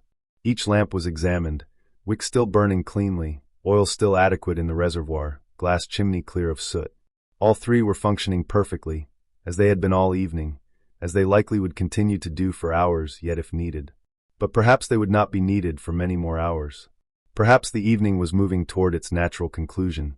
That moment when work completed and rest earned would make departure feel right and timely. Not yet, though. Not quite yet. The bookbinder moved to a small shelf near the window, where a few objects sat that were not strictly related to bookbinding, but belonged in the workshop nonetheless. A smooth stone, picked up on a walk years ago, its surface worn by water until it fit perfectly in the palm. A small wooden box containing nothing in particular, just kept because its joinery was beautiful and satisfying to examine. a brass magnifying glass with a turned handle, used occasionally for examining fine details in books, but kept also because it was a lovely object in itself. These things were picked up one by one, held, appreciated, then returned to their places. There was no purpose to this beyond the simple pleasure of handling objects that were well made and pleasant to touch. The stone was cool and smooth, its weight substantial in the hand. The wooden box opened and closed with a soft, precise click, its lid fitting perfectly against its base. The magnifying glass caught the lamplight in its lens, bending and focusing the light into a bright spot that moved across the wall when the glass was tilted. Simple pleasures, these, the kind that required no explanation or justification, that simply were what they were, moments of quiet appreciation for the physical world and the objects that inhabited it. The bookbinder had learned to value such moments, to recognize them as important even though they accomplished nothing, produced nothing, led nowhere in particular. The objects were returned to their shelf, and the bookbinder's attention was drawn back to the book resting under its pressing boards. Enough time had passed now. The glue would be fully set, the bond between covers and book block secure and strong. The weights could be removed, the pressing boards lifted away, the book revealed and examined. This was always a good moment, the unveiling of completed work, the first chance to see and feel the repaired book as a whole, to assess the success of the repair, to hold in hand something that had been broken and was now mended. The bookbinder approached the workbench with quiet anticipation, not excitement exactly, but a sense of pleasant expectation, of looking forward to this moment of revelation. The top weight was lifted and set aside carefully. Then the upper pressing board was removed, placed on a clear area of the bench. The book lay revealed, still positioned as it had been, both covers now attached, the spine complete, the whole structure unified and whole. The bookbinder lifted the book carefully, holding it with both hands, feeling its weight, its substance, the way it held together as a single entity rather than as a collection of separate parts. The covers were opened slightly, testing the flexibility of the hinges, checking that the movement was smooth and natural. Perfect, the covers opened and closed as they should, without binding or stiffness, the book block moving with them in proper alignment. The spine was examined next, running fingertips along its length, checking the glue layer, verifying that the cords were properly integrated into the structure. All was as it should be, smooth and even, properly shaped, giving the book the gentle curve that allowed it to open easily and sit properly on a shelf. The book was opened to various pages throughout its length, checking that the gatherings all flexed properly, that the sewing held firm, that pages turned smoothly without catching or pulling. Each gathering opened as it should, showing the neat stitches that held it to its neighbors, demonstrating the care with which the repair had been executed. The repairs to the individual pages were examined, those small tears that had been mended with Japanese tissue. The repairs were nearly invisible now, detectable only if one knew exactly where to look and examined closely in good light. The tissue had integrated beautifully with the original paper, and the repaired areas were as strong as the surrounding undamaged paper. Future readers would turn these pages without ever knowing they had once been torn. The book was closed and held at arm's length, examined as a complete object. The covers sat square and true, overhanging the pages evenly on all sides. The spine was straight and well-shaped. The leather, treated and conditioned, looked rich and healthy. It was a good repair, solid and sound, executed with care, likely to serve for many more years before needing attention again. The bookbinder set the book down gently on a clear area of the workbench and simply looked at it for a time, appreciating it, feeling satisfaction in work well done. This was perhaps the best moment in the entire process, not the beginning with its assessment of damage, not the middle with its patient execution of various tasks, but this moment at the end when the book was whole again, when all the separate actions had accumulated into this finished result. But there were still a few final touches needed. The book needed a light cleaning, removing any fingerprints or smudges that had accumulated during handling. The edges of the pages needed checking, any roughness or protrusions trimmed away. And the leather could benefit from one more light application of conditioner, worked in and buffed to a soft sheen. A soft cloth was selected, and the book was wiped gently, removing any marks from the leather covers, cleaning the surface until it was immaculate. The spine received the same attention, the cloth working carefully between and around the raised cords, ensuring every area was clean. The edges of the pages were examined next, the book held with its edges toward the light, checking for any irregularities. A few small spots were found where paper fibers had been pushed out during the pressing, creating tiny rough spots. These were trimmed away carefully with a sharp knife, the blade barely touching the paper, removing only what protruded and leaving clean, smooth edges. The leather dressing was retrieved once more, and a tiny amount was applied to a clean cloth. The entire surface of both covers was treated with this final application. Not a heavy coating, but just the lightest touch, worked in with gentle circular motions until the leather had absorbed all it could. Then another clean cloth was used to buff the surface, bringing up a soft sheen that made the leather glow warmly in the lamplight. The book was complete now, truly finished, ready to return to its owner, ready to resume its life of being read and handled and valued. It sat on the workbench looking renewed, looking cared for, showing evidence of the many hours of patient work that had gone into its restoration. The bookbinder lifted it once more, opened it to a random page, and read a few lines of the text. The words were unremarkable, some practical instruction or observation, the kind of thing that filled many books. But the fact that these words could still be read, that this book could still fulfill its purpose of carrying text from writer to reader, that it had been saved from further deterioration and given new life, this was what mattered. This was the purpose of the work, the reason for all the patient hours spent in this workshop. The book was closed and set aside in a special area of the workbench, a clean space where finished work was kept before being returned to owners. It would rest there for a day or perhaps two, allowing all the materials to fully settle and cure, and then it would be wrapped carefully and returned to the person who had brought it in for repair. They would be pleased, the bookbinder knew. They would appreciate the care that had been taken, the skill that had been applied. They would return this book to their own shelf, where it would continue its existence for years to come. With this book completed, the bookbinder's attention turned to tidying the workspace once more. The weights and pressing boards were returned to their storage area, stacked neatly, and ready for next time.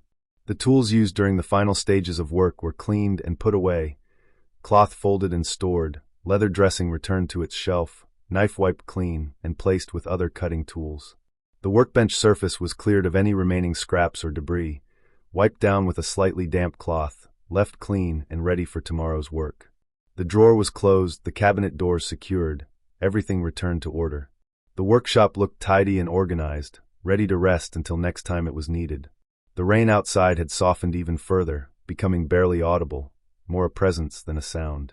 The night had deepened toward that quiet hour that came late, when even the rain seemed to fall more gently, when the world itself seemed to be settling toward rest. The bookbinder stood in the center of the workshop, turning slowly, taking a final look around. The shelves with their books, each one patient and waiting. The clean workbench, ready for new work. The tools in their places, properly maintained and prepared. The lamps still burning steadily, though their light would soon be extinguished. Everything was in order. Everything was as it should be. There was a sense of completion now, not just of the book but of the entire evening, of this whole period of quiet work in this peaceful space. The time had come, not urgently, not with any sense of being pushed or hurried, but simply naturally, for the evening to conclude, for the workshop to be left to its own quiet darkness until morning would bring light again. The bookbinder moved to the first lamp, the one on the workbench, and lifted its glass chimney carefully, setting it aside. A gentle breath across the flame, and the light went out, the wick glowing red for a moment before fading to darkness. A thin trail of smoke rose up, carrying with it the scent of extinguished flame, of burned oil, a smell that was familiar and not unpleasant. The chimney was replaced on the now dark lamp, and the bookbinder moved to the second lamp, the one on the side table. The same careful lifting of the chimney, the same gentle breath, the same small moment of red glow before darkness claimed that flame as well. The workshop was dimmer now, lit only by the third lamp, the one hanging near the door. This final lamp was approached slowly, giving the eyes time to adjust to the reduced light, preparing for the darkness that would come when this last flame was extinguished. The lamp was unhooked from its place and brought down, held at comfortable height. The chimney was lifted. The flame wavered slightly in the movement of air, then steadied, burning bright and warm, the last light in the room. The bookbinder paused for a moment, holding the lit lamp, looking once more around the workshop. The darkness had already claimed most of the room, leaving only this small sphere of light, this final pool of illumination in which the bookbinder stood. Beyond this circle, the workshop had become a place of shadows and shapes, familiar forms rendered mysterious by darkness, though still known and comfortable in their invisibility. Then the breath, gentle and final, and the last flame went out. The workshop was dark now, truly dark, though not completely. The windows still showed faint light from the street beyond, and eyes adjusting to darkness began to make out the shapes of furniture and shelves, the familiar geography of the space rendered in shades of gray and black.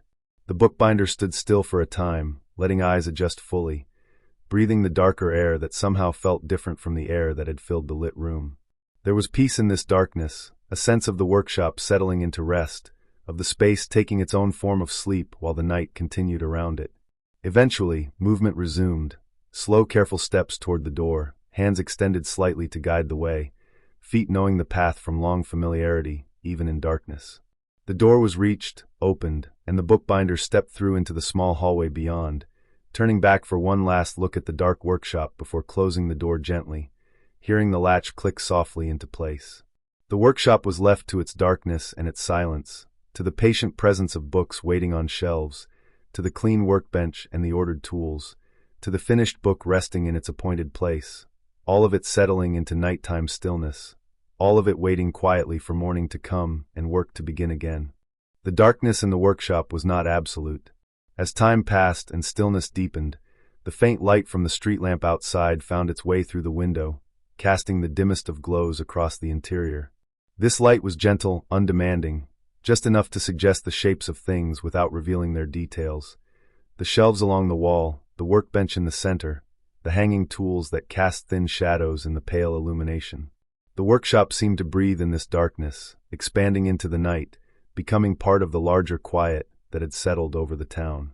The books on their shelves rested in shadow, their spines no longer visible, but their presence still felt, still known. They had been here when the lamps were lit, and they remained here now that darkness had returned, unchanged, patient, content to wait through the night hours until morning would bring light and possibly work once more. The finished book sat on its clean section of workbench, a darker shape against the worn wood. Around it, the tools rested in their places, bone folders and awls, needles and brushes, rulers and knives, each one exactly where it belonged, ready to be found by familiar hands even in darkness, each one settling into its own form of rest. The glue pot sat cold now on its shelf, the adhesive within it cooling and thickening, returning to its solid state. It would remain so until next time it was needed, when heat would soften it again and make it workable. The leather dressing had been closed and put away, its scent no longer noticeable in the air. The pressing boards stood in their storage area, stacked and aligned, the weights beside them, all the implements of the craft arranged and waiting. Outside, the rain had stopped, though the street remained wet, reflecting what little light the street lamps provided. The pavement gleamed darkly, and occasional drops still fell from eaves and gutters, landing with soft sounds in puddles below. The town was deeply asleep now. No lights showed in any windows across the way, no sounds of footsteps or voices broke the silence. Even the distant clock that had marked the hours seemed to have fallen silent, or perhaps it simply could not be heard from inside the workshop's thick walls. The air in the workshop had cooled slightly with the extinguishing of the lamps, settling toward the ambient temperature of the night. But it remained dry and comfortable, the walls holding their warmth, the space maintaining its protection from the dampness outside. The books were safe here, the tools secure, everything preserved and protected by this solid, well-maintained room. Time passed in the darkness, unmeasured and unobserved. Minutes became an hour, perhaps, or perhaps more. There was no one to mark the passage, no one to count or calculate. The workshop simply existed in its nighttime state, dark and quiet, filled with the patient presence of objects at rest. The window showed the faintest change, imperceptible at first, but gradually becoming noticeable if there had been eyes to notice it. The darkness outside was no longer quite as deep. The quality of the shadows had shifted very slightly, becoming perhaps a shade less black, moving toward the darkest gray.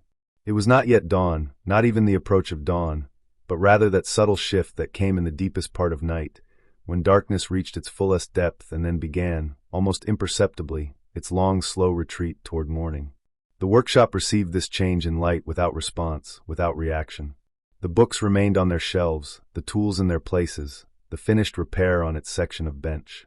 Nothing moved. Nothing stirred. The space held its stillness, its peaceful occupation of the night hours, its role as keeper of books and tools, and the craft of binding.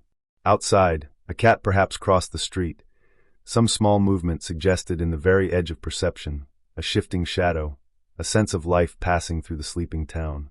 Then stillness returned, deeper than before, as though the small movement had somehow emphasized the greater quiet that surrounded it. The workshop's door remained closed, its latch secure. The windows were shut tight against the night air. The walls stood firm and solid, doing their work of protection and enclosure, creating this space apart from the weather and the darkness, this sanctuary where work could be done and books could be kept safe. On the workbench, the repaired book rested in shadow. If there had been light enough to see, one might have noticed how complete it looked, how whole and sound, showing no obvious signs of the damage it had carried when it first arrived. The cover sat square and true. The spine showed its proper curve. The leather gleamed dully in what little light reached it from the distant street lamp. Inside, the gatherings were sewn firmly together, the repaired pages indistinguishable from their undamaged neighbors, the entire structure solid and ready for many more years of use. But there was no light enough to see these details, and no eyes present to observe them. The book simply existed in its repaired state, waiting quietly for morning when it might be examined again, appreciated again, prepared for its return to the owner who valued it enough to seek its restoration. The shelves held their burden of books in shadow, some waiting for repair, others recently finished, all of them patient in their waiting. A family Bible with its worn leather cover, a journal with broken hinges, a poetry collection with loose gatherings, a ledger with a damaged spine. Each one represented someone's life, someone's work, someone's desire to preserve and protect what had value to them. Each one would receive attention in its time, would be examined and assessed, would be repaired with the same care that had been given to the book now resting on the workbench. But not tonight. Tonight was for rest, for the workshop to exist in its own quietness, for the tools to lie still and the books to wait undisturbed. The work would resume when morning came, when light returned and hands reached for tools, and a new day of patient craft began. Until then, there was only this peaceful darkness, this profound stillness, this deep rest. The quality of silence in the workshop had its own character, not the emptiness of an unused space, but rather the quiet of a place filled with purpose and memory, a room that knew its function and was comfortable in it, that had hosted thousands of hours of careful work and held within its walls the accumulated presence of all that patient attention and skill.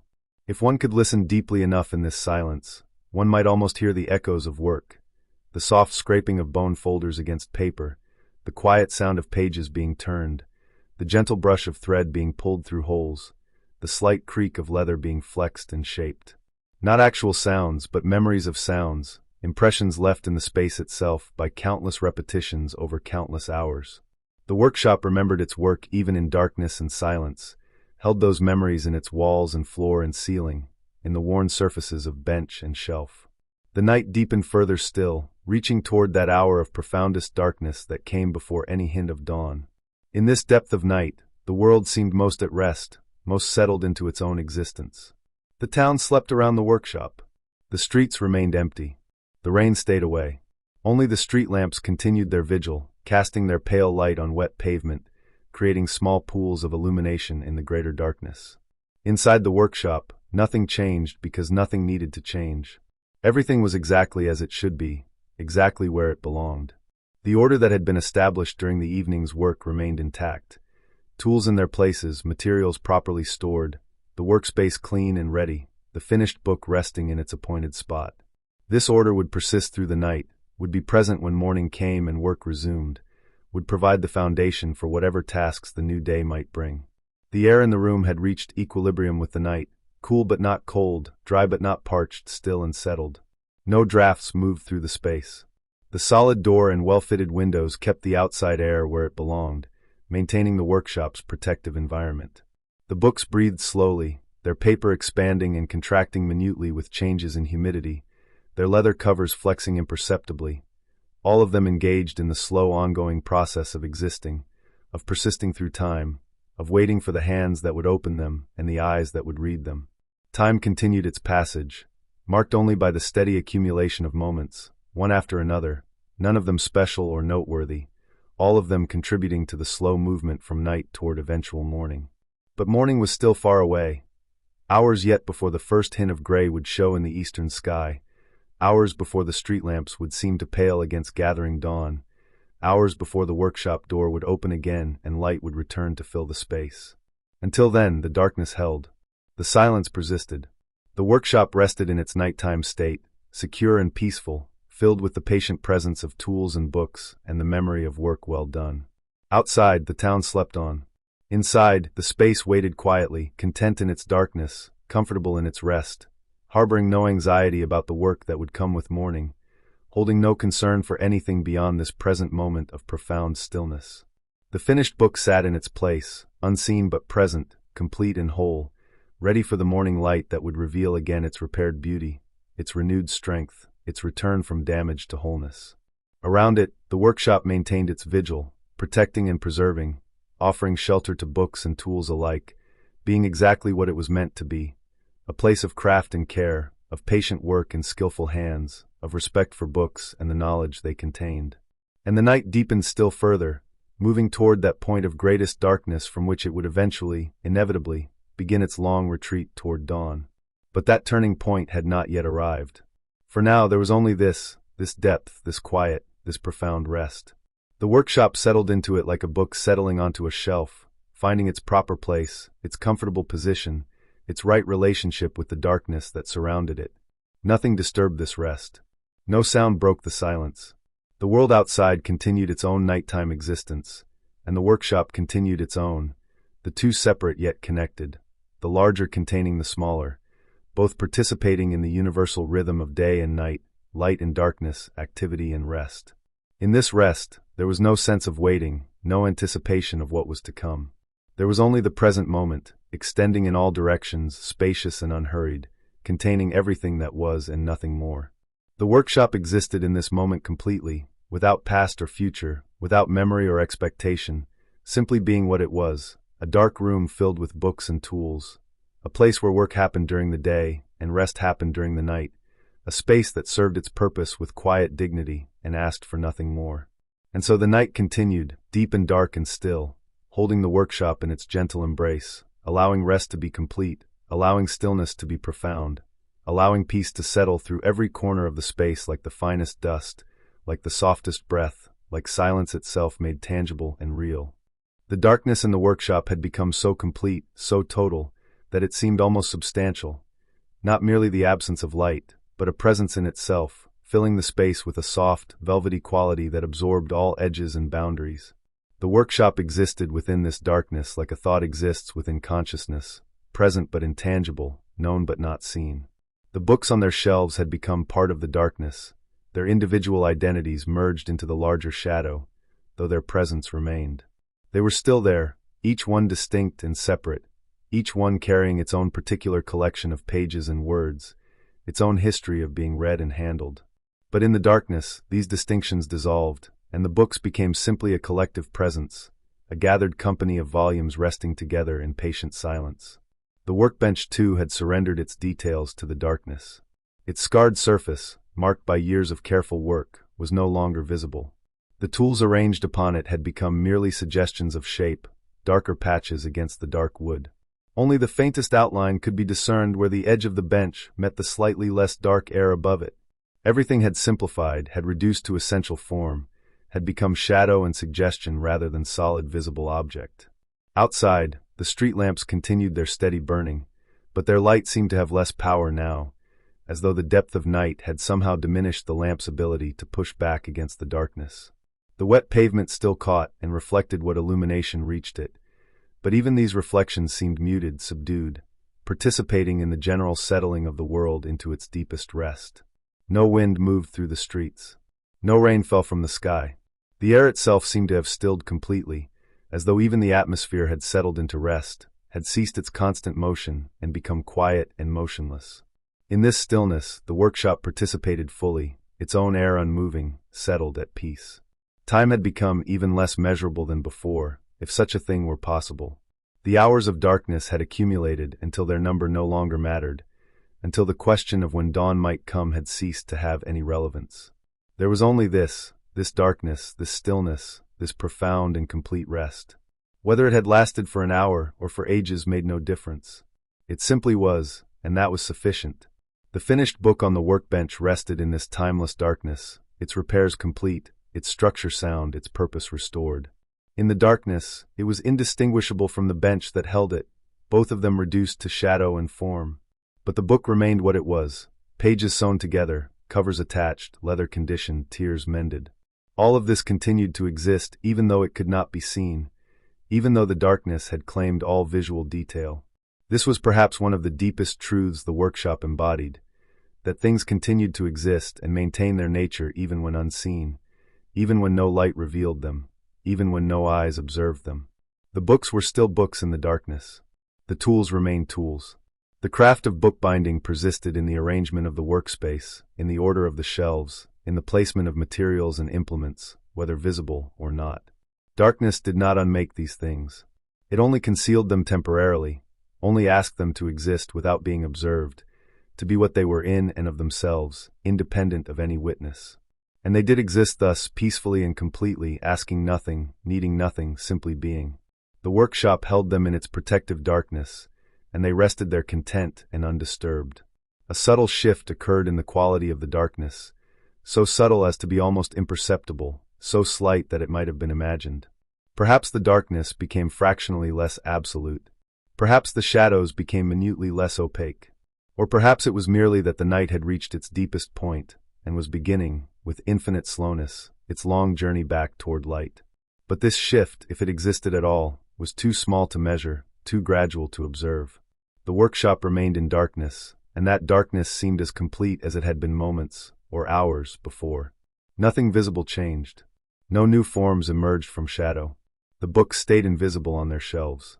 The tools remained hidden on the workbench. Everything continued in the same state of dark rest. Yet something had shifted, some imperceptible turning had occurred, some invisible change had taken place in the deep structure of the night.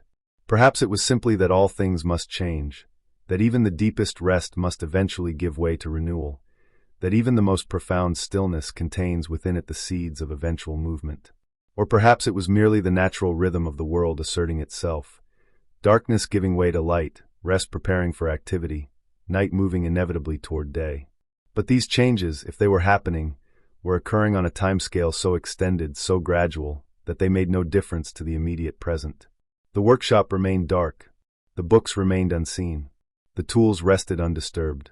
Everything continued exactly as it had been, settled into rest so deep and complete that no stirring threatened it, no anticipation of change disturbed it. The air in the workshop had cooled to its nighttime temperature and remained there, stable and constant. No drafts moved through the space. No temperature changes disturbed the equilibrium that had been reached. The books were comfortable in this cool, stable air. The leather covers neither dried out nor absorbed unwanted moisture. The paper maintained its proper suppleness, neither becoming brittle nor growing soft. The workshop provided exactly the environment its contents needed, even in darkness, even in the deep of night.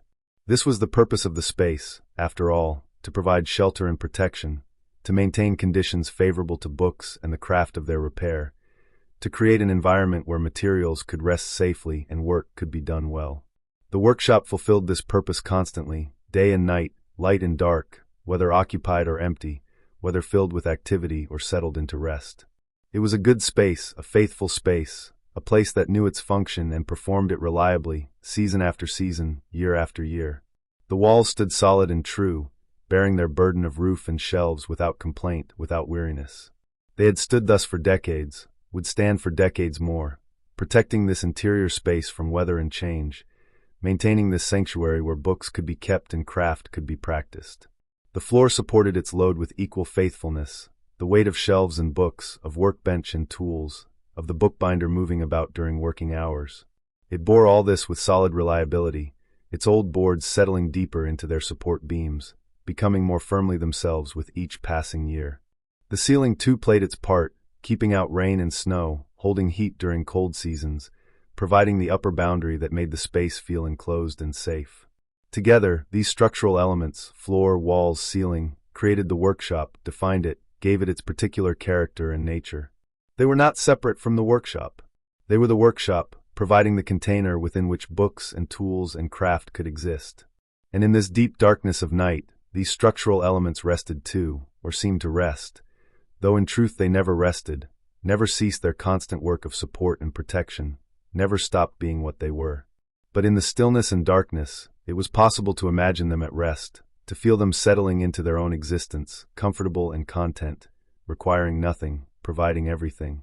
The window in its frame looked out on darkness and looked in on darkness, mediating between two realms of shadow, serving as both boundary and connection.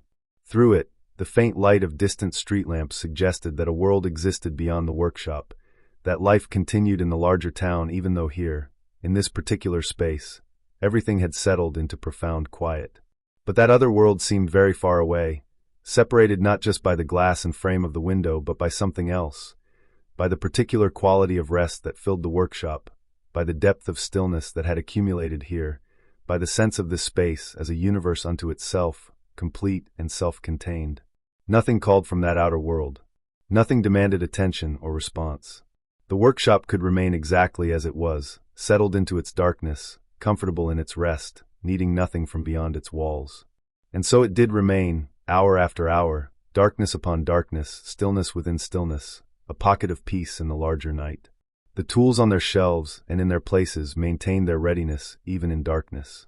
The bone folders remained smooth, the awls sharp, the needles threaded or empty, the brushes soft or stiff according to their purpose. None of this changed because of darkness. The tools were prepared to serve whenever light returned and hands reached for them, but until then they could rest in their places, content and patient, asking nothing. The materials too remained ready, leather and paper, thread and glue, all of them stable and preserved, maintaining their properties in the darkness just as they would in light. The glue in its pot waited to be warmed. The leather dressing in its tin waited to be applied. The papers and boards waited to be cut and shaped. All of this potential waited quietly, not impatiently, not urgently, but with the patient readiness of materials that knew their purpose and were content to await their use. And the books, always the books, the reason for all of this, the purpose behind the workshop's existence. The books waited most patiently of all. Those awaiting repair rested on their shelves, their damage neither worsening nor improving, simply existing in its current state, waiting for the attention that would eventually come. The finished book on the workbench waited to be returned to its owner. Other finished books waited for that same return, for the moment when they would leave this workshop and resume their lives in the larger world, being read and handled, fulfilling their purpose of carrying words from writer to reader. But all of this waiting happened without any sense of impatience or urgency. It was simply the state of things, the natural condition of objects that exist in time, and must therefore sometimes exist in states of inactivity, of rest, of pause between uses.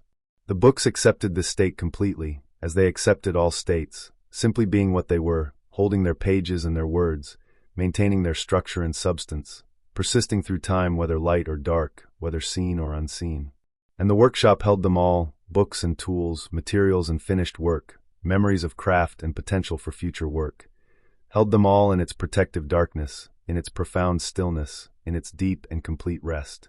Nothing was lost in the darkness. Nothing was diminished by the absence of light. Everything remained exactly as it was, preserved and protected, waiting for morning but not needing morning, content to exist in this extended moment of night's deepest hour. The darkness continued, vast and gentle, holding everything in its soft embrace, asking nothing, providing rest, being simply what it was, the natural state of the world when light had withdrawn and all things settled into their truest, quietest selves.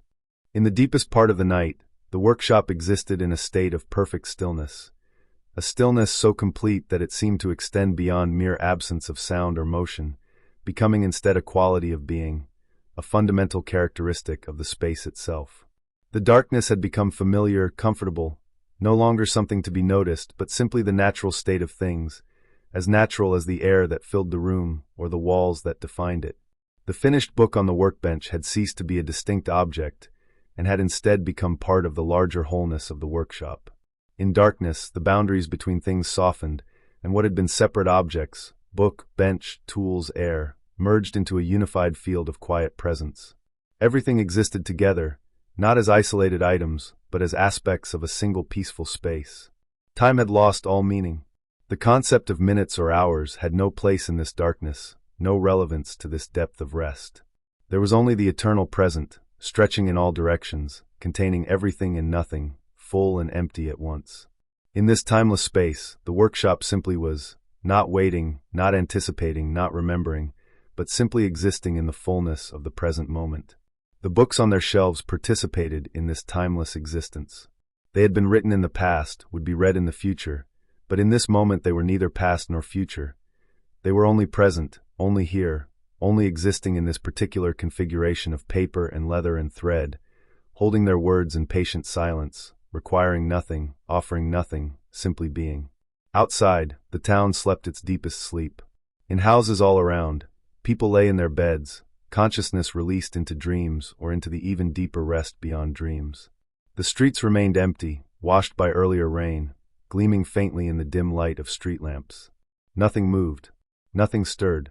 Even the wind had become still, the air unmoving, the world itself seeming to pause in its constant motion and simply rest. The workshop was part of this larger rest, connected to it, participating in it, yet also separate, its own small universe within the greater universe of night. The walls that defined it both joined it to the world and separated it from the world, making it both part of and apart from the sleeping town around it. This dual nature gave the space its particular character, its sense of being both sanctuary and participant, both refuge and integral part of the larger whole. The quality of darkness within the workshop had subtle variations, though these could only be sensed rather than seen. Near the window, where faint light from outside barely penetrated, the darkness was fractionally less absolute. In the far corners, away from any source of light, the darkness was complete and total. Between these extremes lay gradations too subtle to measure, creating a landscape of shadow that could only be felt rather than observed. In this landscape of darkness, the objects of the workshop maintained their positions with perfect stillness. The books stood on their shelves in neat rows, their spines aligned, their weight distributed evenly across the wooden shelves. The tools lay on the workbench or hung from their hooks, each one exactly where it had been placed, undisturbed by any movement or vibration. The finished book rested in its appointed place, its covers closed, its pages settled together, its whole structure at rest. Nothing needed to change. Nothing needed to move. The arrangement that existed was sufficient, was complete, was exactly as it should be.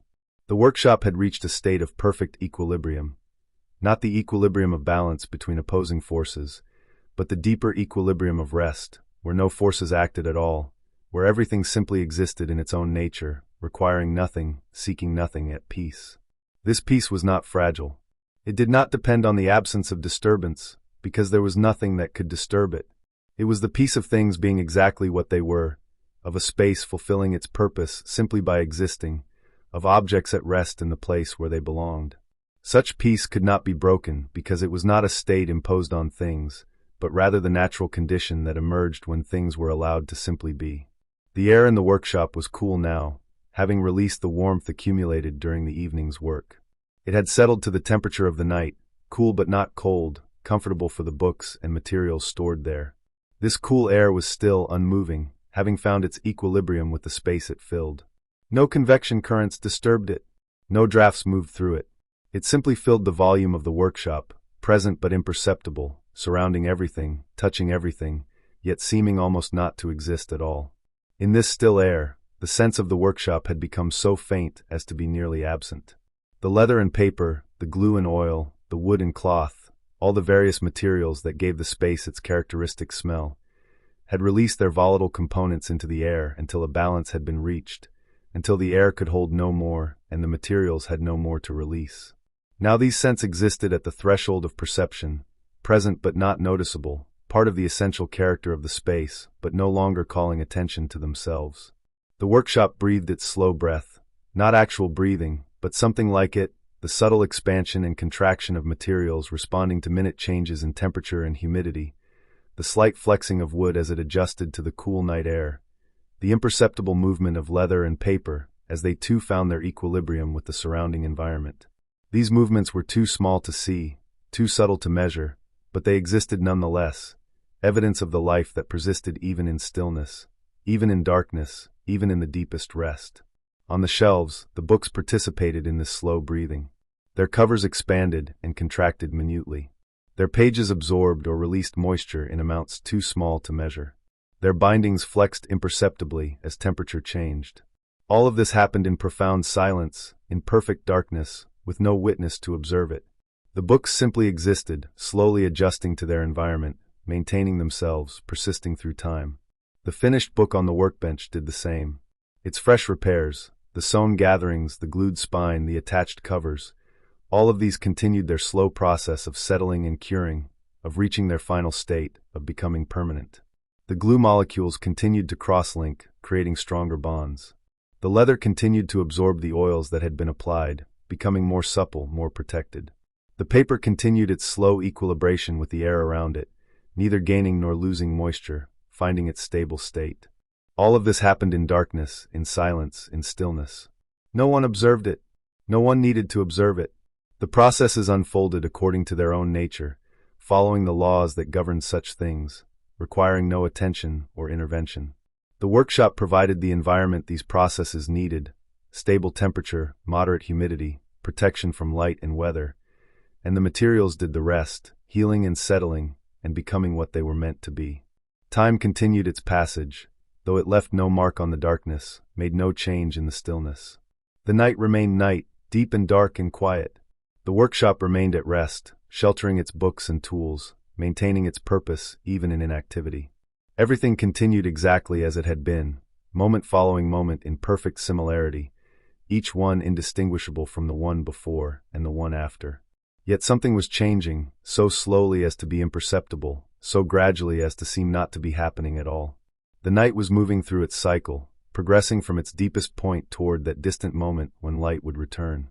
This progression was inevitable, was built into the nature of night itself, yet it happened so slowly that no instant could be identified as different from any other.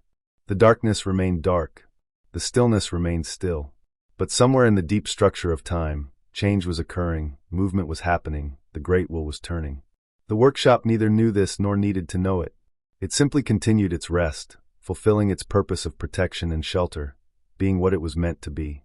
The books rested on their shelves. The tools lay in their places. The finished repair waited for morning. And all of this happened in darkness so complete, in stillness so profound, that it seemed as though nothing else had ever existed or ever would exist. Only this moment, only this peace, only this perfect rest. The walls stood solid around the space, holding back the world, creating this protected interior where time could slow almost to stopping, where rest could be complete, where darkness could be total. They had stood thus for decades and would stand for decades more, faithful in their purpose, reliable in their strength, asking nothing for themselves, simply being what they were meant to be: protection, enclosure, boundary, and shelter. The floor supported its burden with the same faithful reliability. The weight of shelves and books, of workbench and tools, of all the accumulated objects that filled the workshop, all of this the floor bore without strain or complaint, its old boards settling deeper into their place, becoming more firmly themselves with each passing year, more perfectly suited to their purpose.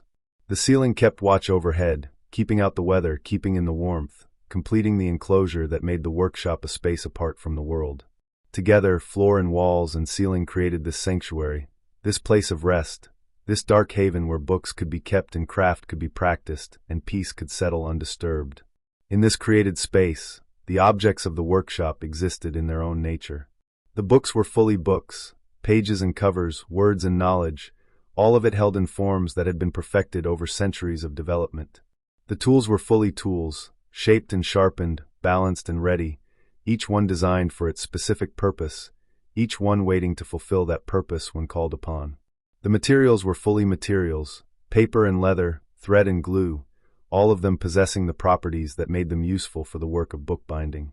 And the darkness was fully darkness, not merely the absence of light, but a presence in itself, a quality that filled the space, that gave rest depth and stillness weight, that made the night a time of healing and restoration rather than merely an interval between days.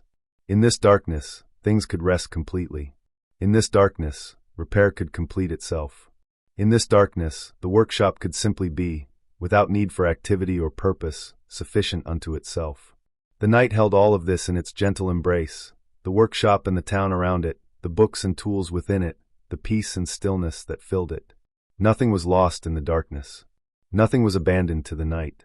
Everything was held safely, protected and preserved, waiting for light but not needing light, content to exist in this extended moment of profound rest. And so the darkness continued, vast and gentle, deep and complete, holding everything in its soft presence, being exactly what it was meant to be. The natural state of the world between dusk and dawn, the time when all things rested, the space where healing happened and peace prevailed and stillness reigned supreme. The workshop settled even more deeply into this rest, if such a thing were possible, becoming more fully itself, more completely at peace, more profoundly still. The books on their shelves seemed to sink deeper into their own existence. The tools in their places seemed to rest more completely. The finished book on the workbench seemed to settle more fully into its repaired wholeness. Everything was exactly as it should be. Everything was in its proper place. Everything was at rest. And the darkness held it all, gently and completely, asking nothing, providing everything, being the perfect environment for this perfect peace.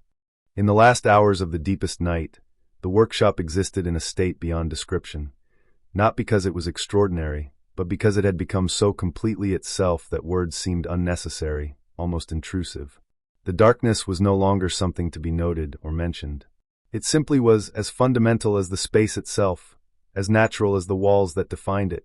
The finished book rested on the workbench, and in the darkness its repairs had completed their invisible work of settling and curing. The glue had reached its full strength. The leather had absorbed the oils that would protect it. The paper had found its equilibrium with the surrounding air. The book was whole now, truly whole, ready to return to the world and resume its purpose of being read and handled and valued. But there was no urgency to this readiness, no impatience for morning to come.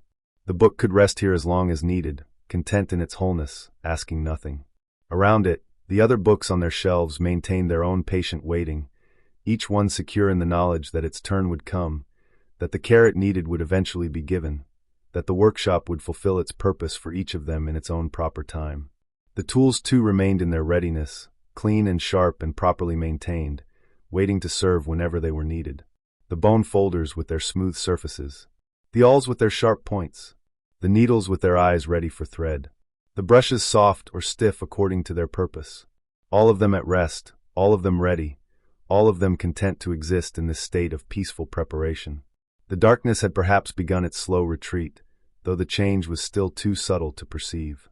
Somewhere beyond the workshop walls, beyond the sleeping town, the earth continued its ancient rotation, carrying this place toward dawn. But dawn was still distant, still far enough away that its coming made no difference to the present moment. The darkness remained complete. The stillness remained profound. The rest remained undisturbed.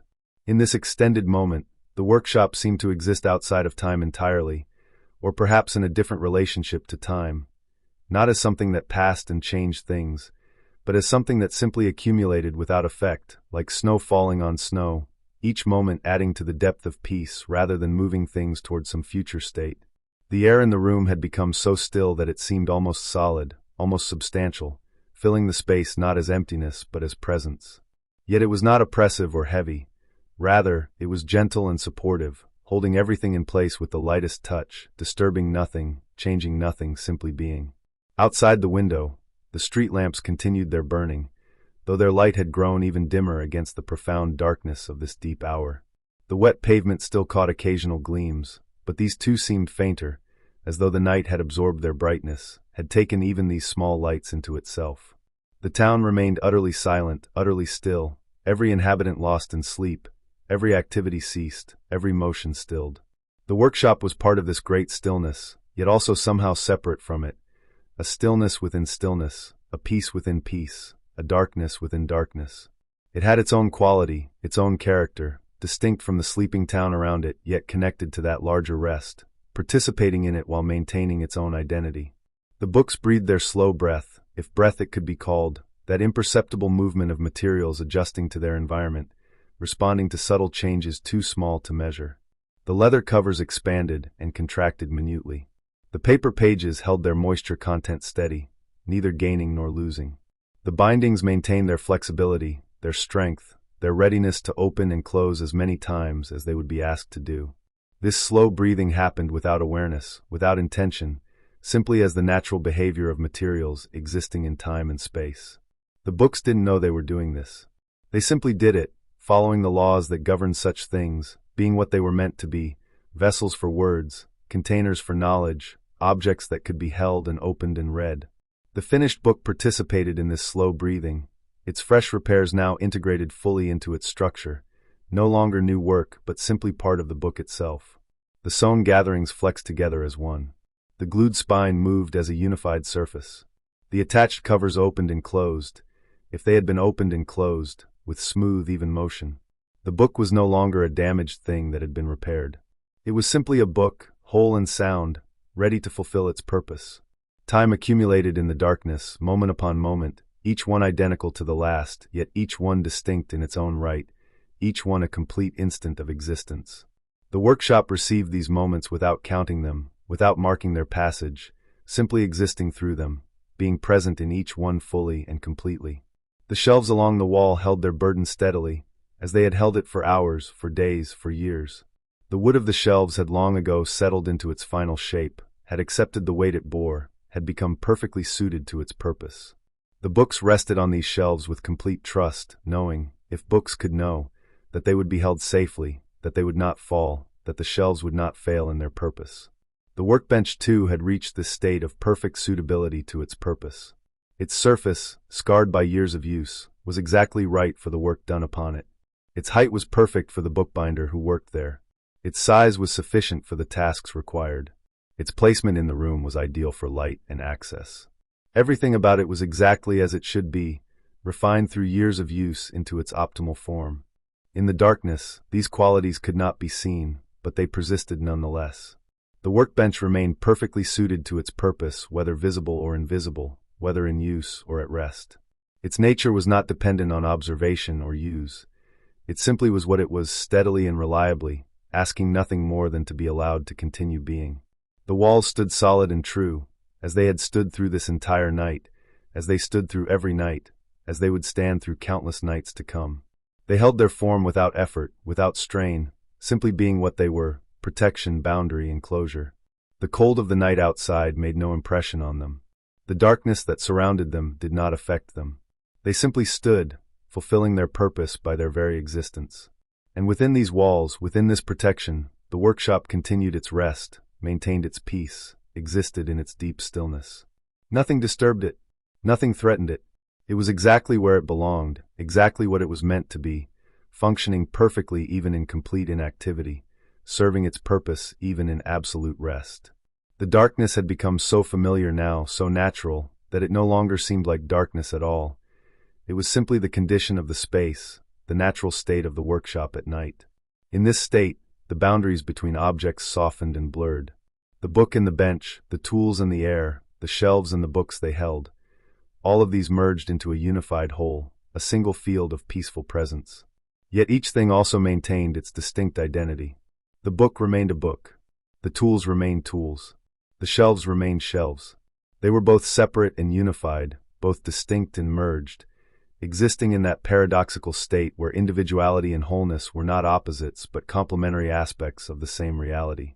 In this state, the workshop existed most fully as itself, not as a collection of separate objects, but as a unified space with a single purpose, to shelter books and support the craft of their repair. Every element contributed to this purpose. Every object played its part. Nothing was extraneous. Nothing was lacking. Everything was exactly what it needed to be, no more and no less. The peace that filled this space was not merely the absence of disturbance. It was a positive quality, a presence rather than an absence, something that existed in its own right. This peace could be felt, even if there were no one there to feel it. It was inherent in the space itself, in the arrangement of objects, in the purpose that unified everything, in the stillness that had settled over all. Time continued its passage, but so slowly now, so gently, that it seemed almost not to be passing at all. Each moment stretched out, spacious and unhurried, containing within itself all the time that could possibly be needed. There was no pressure, no urgency, no sense that anything should be different from what it was. Everything was exactly right, exactly as it should be, perfect in its imperfection, complete in its incompleteness. The finished book would eventually leave this workshop, would return to its owner, would resume its life in the world. But that was for another time, another moment. For now, it rested here, complete and whole, part of this peaceful space, contributing to the stillness, participating in the rest. The books waiting for repair would eventually receive the attention they needed, would be examined and assessed, would be carefully mended and restored. But that too was for another time. For now, they rested on their shelves, patient and content, secure in their waiting, trusting in the craft that would eventually tend to them. The tools would eventually be taken up by skilled hands, would be used with care and precision, would fulfill their purposes in the work of repair. But for now, they lay in their places, clean and sharp and ready, at rest but not inactive, dormant but not empty, simply being what they were meant to be. And the workshop itself would continue day after day, year after year, providing shelter and support, maintaining its purpose, being what it was meant to be, a place where books could be repaired with care, where craft could be practiced with skill, where peace could settle undisturbed. But all of that was for the future, and the future had no place in this moment. There was only now, only this darkness, only this stillness, only this profound and complete rest. The workshop existed in this now fully and completely, asking nothing of the future, regretting nothing from the past, simply being present in this moment with total acceptance and peace. The darkness held everything gently, like a soft blanket, like a gentle hand, like the most tender embrace. It asked nothing. It demanded nothing. It simply held, simply supported, simply allowed everything to be exactly what it was. In this holding, there was perfect safety, perfect peace, perfect rest. The night would eventually give way to dawn. The darkness would eventually retreat before light. The workshop would eventually wake to a new day of work. But none of that mattered now. None of that had any bearing on this present moment. There was only this darkness, this stillness, this peace. And in this peace, everything rested completely. The books rested. The tools rested. The finished repair rested. The workshop itself rested. And the darkness that held them all rested too, being exactly what it was meant to be. The natural state of the world between dusk and dawn, the time of deepest rest, the space of profoundest peace.